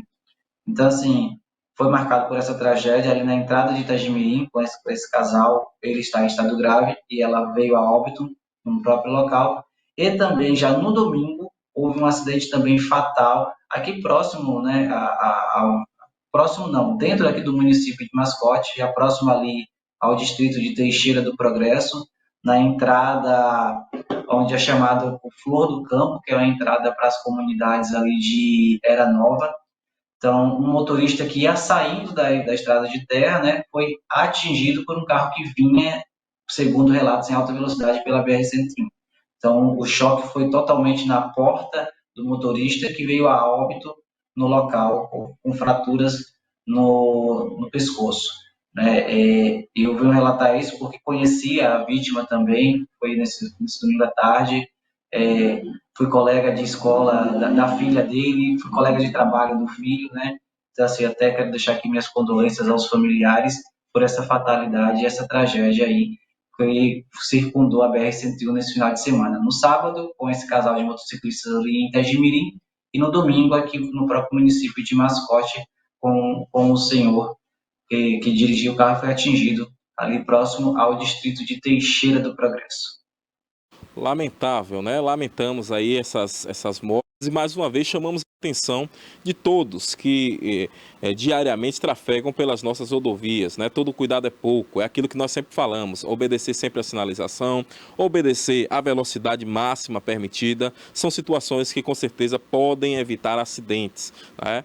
Faço coro aqui com o nosso correspondente, o Rameruel, né? No sentido de lamentar e também de expressar aqui as nossas condolências aos familiares que infelizmente acabaram perdendo os seus entes queridos, né? Nesses acidentes acontecidos aí, tanto em Itagimirim como também aí na região de Mascote, tá certo? Temos mais alguma informação relacionada aí ao nosso extremo sul, meu amigo Rameruel? Só para fechar, Joab, eu não tenho imagens porque eu passei a noite, mas eu creio que vai começar a sair alguma coisa lá sobre a ponte do Rio Jequitinhonha, viu? Eu creio que vai sair alguma coisa, porque quando eu vinha de Porto Seguro neste final de semana, passando ali, eu pude notar que na cabeceira da ponte, já sentido quem vem de Porto, né, no início da cabeceira da ponte, já se abriu uma pequena vilazinha, né, de containers, que normalmente é feito por empresas quando estão em obra. Então, toda a lateral da cabeceira da ponte já foi aplainada e praticamente tem uma pequena cidadezinha sendo construída ali. Então, isso nos mostra que algo já está por vir aí sobre essa série aí da ponte do Rio Jequitinhonha. Série, né? A série da ponte do Rio Jequitinhonha, de fato, porque desde do início do ano nós já falamos desse assunto aqui, né? Que acabou, logicamente, trazendo diversos transtornos à população aí do nosso extremo sul, na verdade a toda a população baiana, mas mais precisamente a população aí do extremo sul, a cidade de Itapebi, né? Aí também a Belmonte, enfim, as pessoas que utilizavam ali diariamente aquela ponte, a ponte sobre o Rio Jequitinhonha. Espero que as obras de fato se iniciem assim como foi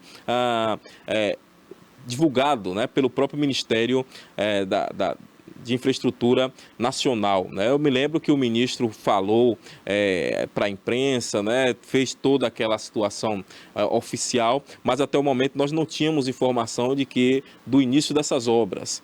como você está trazendo aqui, eu espero que dentro em breve nós possamos trazer aqui oficialmente, né, essa informação. Iniciou-se de fato estas obras, já é um bom sinal, né? Saber que estão começando a mexer por ali já é um bom sinal. E isso me faz lembrar também, Ramiruel, sobre o pessoal de Santa Maria Eterna. Será que já passaram por lá? Nós temos notícias em relação à melhoria daquela rodovia, daquele desvio? Então, a última informação que foi passada foi que depois da conversa com o governador, eles apenas ganharam a passagem do caminhão-pipa para estar amenizando a questão da poeira, e foi só até então. Né? Nenhum outro tipo de melhoria ou para a estrada mesmo, vamos dizer assim, que vai também beneficiar a comunidade, até então não foi anunciado nada. Então, a única coisa que eles conseguiram com a reunião com o governador foi esse caminhão-pipa para estar amenizando a situação da poeira ali próximo à cidade de Santa Maria Eterna. O que não pode acontecer é deixar cair no esquecimento, né? Até porque os cidadãos ali, os moradores daquela região de Santa Maria Eterna merecem respeito. Eu tenho certeza, como eu disse em outro momento, que no próximo ano os políticos passarão por lá, prometendo mundos e fundos, inclusive prometendo essa mesma melhoria que eles não tiveram neste ano. Tá certo? Enquanto nós estamos por aqui, nós estaremos cobrando também, fazendo nosso papel, né? Que é exatamente de cobrar do poder público, de fazer essa movimentação, porque nós estamos falando tanto de trafegabilidade, como também da questão da saúde dessas pessoas, né? Que estavam sendo afetadas pela poeira que é gerada ali pela passagem daqueles caminhões, de ônibus, enfim, né? Estamos de olhos bem abertos. Muito bem, eu quero lhe agradecer, viu, Ramiruel, mais uma vez pela sua participação. Muito obrigado pela sua participação, pelas informações aí do nosso Extremo Sul. E dizer, se Deus assim permitir, na quarta-feira você estará novamente conosco aqui, falando mais sobre esta importante região aqui do nosso estado. Um grande abraço para você e até lá. E até quarta. Muito bem, então vemos aí o Ramiruel Lobo diretamente do nosso Extremo Sul com informações do nosso final de semana, de situações que aconteceram por lá nesses últimos dias. Vamos seguindo por aqui de informações e vamos falar sobre uma situação que tem deixado muita gente boquiaberta. É o que eu tenho dito, estamos vivendo dias apocalípticos, viu? Vem comigo aqui, Cássio, porque desta vez nós vamos falar sobre um jovem que foi preso na cidade de Santo Estevão. Ele é acusado de matar a própria mãe, gente. Isso mesmo, matar a própria mãe. Esse jovem de 24 anos, ele foi preso em flagrante na manhã da última sexta-feira, acusado aí de matar contra a sua própria, de praticar um crime, né? Tirar a vida da sua própria genitora, uma senhora de 45 anos, como eu disse, na cidade de Santo Estevão, aqui interior da nossa Bahia, hein? A prisão foi efetuada por equipes da Polícia Civil, através do Núcleo Especial de Atendimento a Mulheres, com apoio da Delegacia Territorial lá do município de Santo Estevão. O crime aconteceu dentro da própria residência da família e, segundo as investigações, a família conseguiu acionar familiares próximos que interviram rapidamente para impedir a agressão. Na verdade, não matou a mãe, né? Foi uma tentativa. Graças a Deus, não chegou a efetuar, de fato, esta morte, né? Durante essa tentativa de conter aí o suspeito, os parentes também foram agredidos, ou seja, diversas agressões, não só contra essa mulher de 45 anos, como também com os demais parentes que estavam por lá, hein? Após ser acionada, então, a Polícia Civil iniciou as buscas e localizou este homem em uma via pública. Volto a dizer, esse jovem de 24 anos, ele foi então detido e encaminhado à unidade policial, onde passou por exames periciais e foi autuado em flagrante por tentativa de homicídio. O acusado segue então custodiado na delegacia de Santo Estevão e à disposição da justiça, hein? Enquanto o caso continua sendo então apurado pelas autoridades policiais. Tá aí, né? O que eu sempre tenho dito aqui. Conflitos familiares volta e meia acontecem nas relações interpessoais, né? Nós temos conflitos e também com familiares.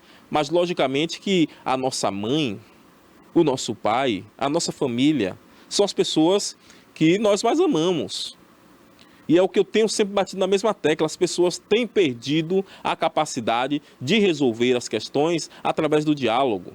Têm perdido a capacidade de conversar, de poder ajustar. O que leva um jovem de 24 anos a atentar contra a vida da própria mãe, minha gente. Precisamos orar muito por essas pessoas. Precisamos, de fato, porque não é comum.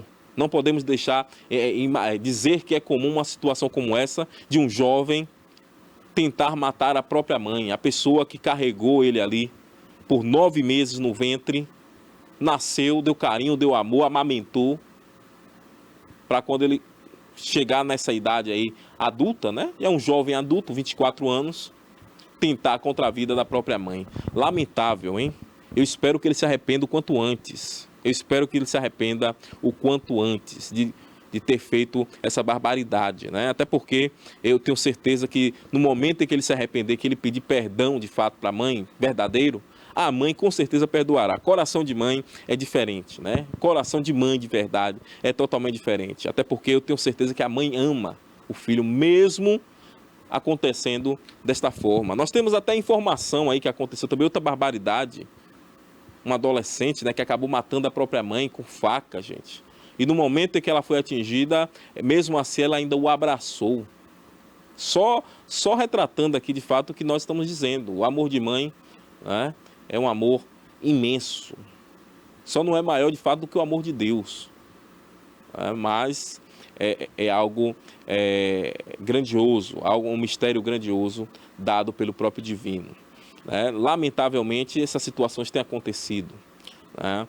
Jovens tentando contra a própria mãe, filhos contra pai, contra mãe, enfim, dias do fim, né? Lamentável. Vamos seguindo por aqui, vamos seguindo com mais informações e desta vez nós vamos falar de mais acidente, viu gente? Atenção, muita atenção, acidente que aconteceu neste final de semana, um grave acidente aí na BR-415, aqui no nosso trecho Itabuna-Ilhéus, mais precisamente na cidade de Ilhéus, acabou deixando feridos e também causou lentidão no trânsito. Aconteceu na manhã deste sábado, do último sábado 27, este grave acidente na BR-415, lá na entrada da cidade de Ilhéus, hein? Causou aí diversos transtornos e também deixou o trânsito congestionado por lá, tá certo? De acordo com as informações preliminares, um carro de passeio acabou perdendo o controle e colidiu com a loja especializada em instrumentos de churrascos, isso mesmo. Desculpem, logo ali na entrada da cidade de Ilhéus. Né, nós temos ali, quando estamos chegando próximo à entrada também do bairro Teotônio Vilela, exatamente você vê imagens aí, né? Essa empresa que trabalha com materiais de churrasco. Então, temos essa imagem aí deste acidente que aconteceu na manhã do sábado. Né? Antes de atingir, então, o estabelecimento, o veículo também bateu em um motociclista que passava pelo local. Tá vendo? Sempre motociclista também envolvido, né? Infelizmente, quase todos os acidentes que nós temos falado aqui tem envolvido também motociclistas, né? As circunstâncias do acidente também não foram divulgadas, não foram até o momento esclarecidas e vale a pena dizer que equipes do SAMU, como nós vemos na imagem aí, foram então acionadas, foram até o local e prestaram os primeiros socorros às vítimas que foram então encaminhadas ao Hospital Costa do Cacau, né? Meio próximo a essa área onde aconteceu esse acidente. O impacto do acidente chamou a atenção aí de motoristas e também de pedestres. Né? O tráfego da região também ficou muito lento nos dois sentidos da via até a retirada dos veículos e também a liberação da pista. Né? Lamentável esta situação que aconteceu aí no sábado pela manhã. Eu entendi, nós temos matéria e vamos assistir agora. Pode rodar. Um grave acidente foi registrado na manhã deste sábado na entrada de Ilhéus. Um carro de passeio perdeu o controle, colidiu com um motociclista e só parou após invadir uma loja especializada em churrasco. Equipes do SAMU socorreram as vítimas, que foram encaminhadas ao Hospital Costa do Cacau. O acidente causou lentidão no tráfego nos dois sentidos da BR-415 até a remoção dos veículos. As causas do acidente estão sendo investigadas. Uma batida aqui, ó, na chegada de Ilhéus aqui, perto do Vilela.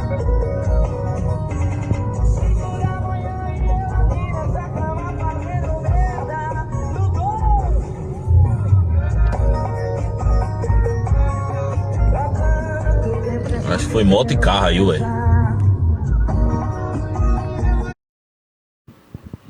Então tá aí, né? Tá aí essa matéria mostrando muito bem o que de fato aconteceu ali na manhã de sábado, nossa região aqui do Cacau, mais precisamente entrada da cidade de Ilhéus.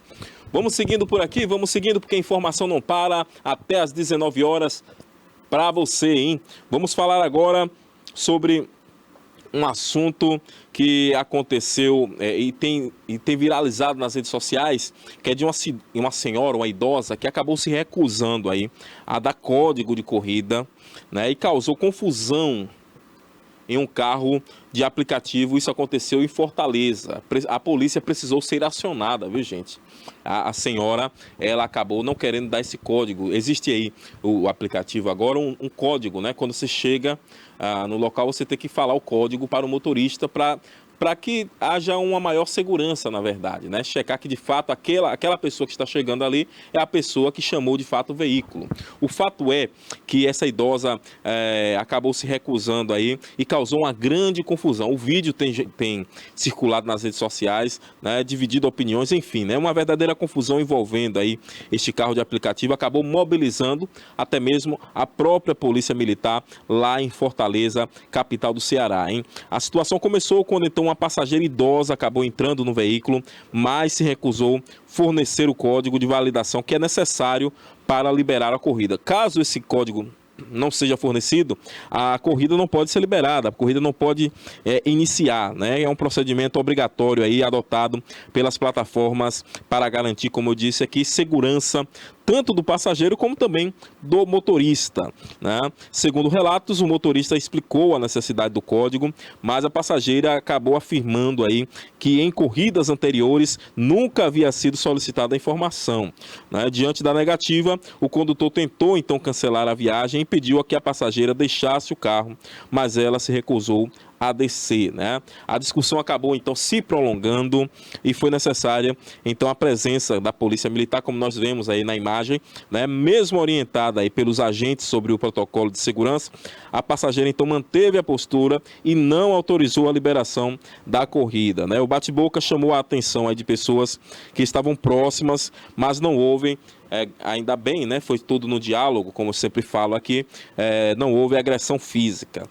O caso evidencia, logicamente, os desafios enfrentados diariamente pelos motoristas das plataformas com a resistência de alguns passageiros, né? Até o momento, não há informações sobre a ocorrência, né? Como essa ocorrência foi encerrada, nem se a plataforma de transporte se pronunciou oficialmente sobre essa questão. O que nós vemos aí é aquele verdadeiro conflito, é o conflito de muitas das vezes de gerações, né? As pessoas, é uma idosa, nós temos que ter paciência, logicamente, mas geralmente, lógico, tudo tem sua exceção, né? Não estou dizendo aqui que todos os idosos são assim resistentes, mas volta e meia, muitos idosos são resistentes a mudanças, e aí ela faz o quê? Faz um retrospecto, né? Ah, mas eu já utilizava aqui, nunca me pediram, enfim, nunca pediram porque ainda não estava sendo implantado, foi implantado, senhora. E aí, nesse disse-me-disse, acabou que a polícia teve que ser acionada. E mesmo o policial chegando, ela ainda acabou se negando, ou seja, perdeu a corrida aí, né? O motorista perdeu tempo, ela também perdeu tempo, logicamente, mas acabou perdendo toda essa corrida. Todo mundo acabou perdendo de qualquer forma, né? Ou seja, se faz necessário, as pessoas têm dificuldade a mudanças. Muita gente tem dificuldade a mudanças. Eu sei que nós estamos vivendo em um mundo em que acreditar nas pessoas está cada vez mais difícil, né? Mas se o código está dentro do seu próprio aplicativo e o motorista que você chamou, como é que você como é que você, Cássio, acredita na pessoa, né? Tem confiança para que a pessoa te desloque de um local para o outro e não tem confiança de passar um código que está no próprio aplicativo? Não faz muito sentido, né? Na verdade, um grande mal-entendido, desnecessário, tudo isso que aconteceu aí. Esse é um vídeo que, inclusive, tem circulado muito nas redes sociais e tem viralizado por aí, né? De fato, é algo que chama muita atenção, até por conta dessa questão aí da dificuldade de mudanças de muitas pessoas, né? Tá aí esta informação para vocês. Vem comigo, vamos seguindo por aqui. Desta vez nós vamos falar sobre um caso que também está viralizado nas redes sociais, mas desta vez um caso lamentável de agressão, porque um filho de um prefeito aqui da cidade de Ibicuí, né, aqui próximo da nossa cidade de Itabuna, o Caio Cerqueira, ele que é muito conhecido nas redes sociais, né? Ele está sendo acusado aí de agressão ao seu próprio companheiro, hein? Lá em Paris, isso mesmo, em Paris. O fato é que o filho do prefeito de Ibicuí, o Caio Cerqueira, está aí no centro de uma grande polêmica internacional, hein? Após ser acusado de agredir o seu próprio namorado, né? Ele que é homossexual, assumido, né? Agrediu aí o próprio namorado Luan Alencar, né? Em uma boate. Isso, segundo informações, aconteceu na capital francesa, em Paris. De acordo com informações preliminares, a confusão teria então começado quando Luan flagrou o Caio em uma situação de traição dentro do banheiro do estabelecimento. A descoberta então resultou em uma briga que rapidamente ganhou repercussão nas redes sociais, já que eles têm muitos seguidores aí nas redes sociais, hein? O caso se espalhou pelas redes sociais, né? Tornou-se aí um dos assuntos mais comentados do momento, gerando grande repercussão tanto lá em Paris como aqui no Brasil, hein? Especialmente na cidade natal do Caio, que é Ibicuí, conhecida por sediar tradicionalmente aí o São João, né? O São João de Ibicuí, famoso em todo o nosso país. Até o momento, não há informações oficiais sobre possíveis medidas judiciais ou pronunciamentos formais aí da família, né? A família Cerqueira, a família do Caio, ou também de autoridades policiais, já que houve, segundo relatos, e nós estamos vendo aí as imagens, agressão física, né? De fato, lamentável. É o que eu volto a dizer aqui, tudo se resolve no diálogo. Não está dando mais certo, é melhor, né? Cada um procurar o seu lugar, né? Lamentável toda essa situação. Eles que estavam recentemente com o Lucas Guimarães, né? São amigos também do Lucas Guimarães. O Lucas Guimarães que estava aqui na Bahia fazendo gravação do seu programa até ontem, lá em Salvador. E também até comentou este caso, comentou rapidamente, falou, olha, eu não vou ficar aqui fazendo, né, juízo de valor, dizendo de A ou de B, mas o que eu desejo é que eles se acertem, enfim, uma das falas do Lucas foi nesse sentido, ele que recentemente também anunciou separação, né, separação do Carlinhos Maia, mas foi uma separação amigável. Não como essa situação aí que nós, de fato, não queremos que aconteça com ninguém. Volto a dizer, tudo se resolve no diálogo, né? Então tá aí o Caio Cerqueira, né? Ele que é conhecido, muito conhecido nas redes sociais e filho também do prefeito da cidade de Ibicuí, envolvido aí nesta polêmica, envolvido nesta situação que tem movimentado o mundo dos famosos, né? Eles que são famosos nas redes sociais, são influenciadores digitais. Tá aí esta informação. Vamos seguindo, porque aqui na cidade de Itabuna, mais um carro acabou pegando fogo, hein? Desta vez na rotatória aqui no bairro Pedro Jerônimo. Isso mesmo, o carro acabou pegando fogo na rotatória ali do bairro Pedro Jerônimo por volta das 18 horas da última sexta-feira, finalzinho de semana iniciando, e o carro ali acabou pegando fogo. Um veículo Peugeot 208 que era conduzido por um motorista de aplicativo, ele que é morador do bairro Jardim Vitória, acabou ficando em chamas aí, hein? Segundo relatos lá do condutor, o carro apresentou duas falhas durante o trajeto lá na Avenida Roberto Santos, né, bem próximo ali onde aconteceu o acidente, um incidente, né? E ao entrar na rotatória que dá acesso à Avenida Manuel Chaves, no bairro São Caetano, as chamas então começaram a se espalhar pelo local. Nós vemos aí imagens, inclusive chamas altas, né? Se espalharam de forma rápida por todo o carro. O Corpo de Bombeiros foi então acionado e conseguiu controlar o incêndio. Apesar da ação rápida da equipe, o automóvel infelizmente ficou completamente destruído, né? Não teve mais como salvar esse automóvel. Lembrando que o condutor, graças a Deus, felizmente acabou saindo ileso e não houve registro de feridos, tá certo? Mas o fato é, este carro, mais um carro, né? Nós tivemos aí nas semanas passadas, registro de carro pegando fogo também aqui no nosso centro da cidade de Itabuna. E dessa vez, final de semana, aqui, este veículo, desta vez um Peugeot 208, acabou pegando fogo exatamente ali naquela divisa, entrada para o bairro Pedro Jerônimo, São Caetano, né, e mais à frente ali o Daniel Gomes. Enfim, todo cuidado é pouco. Essa é a questão, né, que nós sempre falamos, revisão do veículo é necessária, né? Sempre necessária essa questão da revisão dos veículos, até porque o carro é uma máquina, né? O carro precisa dessa manutenção sempre. Tem gente por aí que quer andar com o carro, não quer botar uma gota de água no carro. Aí quando vê, né, situações como essa, não estou dizendo que essa situação foi por conta disso, certo? Mas, logicamente, vale aqui esse alerta, chamar a atenção para esta importante ação que é, de fato, de fazer revisão no carro como sempre, tá certo? Muito bem, vamos fazer. E por falar aí nesse motorista, viu, gente? O motorista, esse cidadão aí, acabou perdendo o material de trabalho dele, né? Que é o carro. Ele é motorista de aplicativo, viu? Vale a pena dizer isso. Infelizmente, acabou perdendo o seu carro, que é o carro de aplicativo, né? Que ele utilizava aí para poder gerar renda para a sua família. E por falar nisso, né, a próxima informação aqui que nós vamos trazer é sobre o número de trabalhadores por aplicativo. Segundo informações, o número cresceu 170% em 10 anos. Isso mesmo, o número de trabalhadores por aplicativos aqui no nosso Brasil cresceu 170% nesse período de 10 anos. Hein? O número de pessoas trabalhando em aplicativos de transporte e também de entrega aumenta a cada ano no nosso Brasil. Entre o ano de 2015 para o ano de 2025, enquanto a população ocupada no Brasil cresceu cerca de 10%, né? O número de trabalhadores por aplicativos também aumentou, como eu disse, 170%, passando de cerca de 770 mil para 2 milhões e 100. Né? O Banco Central também apresentou na última quinta-feira cálculos que tentam descrever o impacto dos aplicativos no mercado, né? E também o trabalho aqui no nosso Brasil, né? Imaginando cenários com e também sem as plataformas. A análise está no relatório de política monetária referente ao terceiro trimestre deste ano de 2025. Os resultados sugerem que esse fenômeno do uso dos aplicativos teve impacto na taxa de participação na força de trabalho e também no nível de ocupação e também na taxa de desocupação. Um dos exercícios propõe 3 cenários, supondo que as plataformas não existissem, né? Aqueles que hoje trabalham para os aplicativos teriam buscado emprego, mas sem sucesso, teriam então se tornado desempregados, né?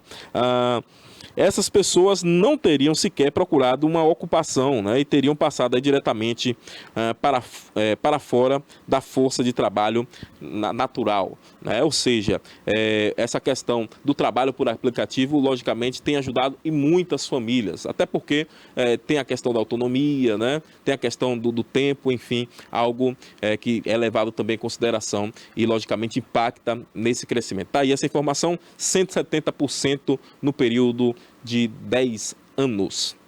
Muito bem, chegamos ao final do nosso programa do dia de hoje, agradecendo mais uma vez a sua companhia, muito obrigado. Amanhã, se Deus permitir, estaremos aqui de volta com mais informações para vocês no nosso TVI News, segunda edição. TVI, 20 anos contando a sua história.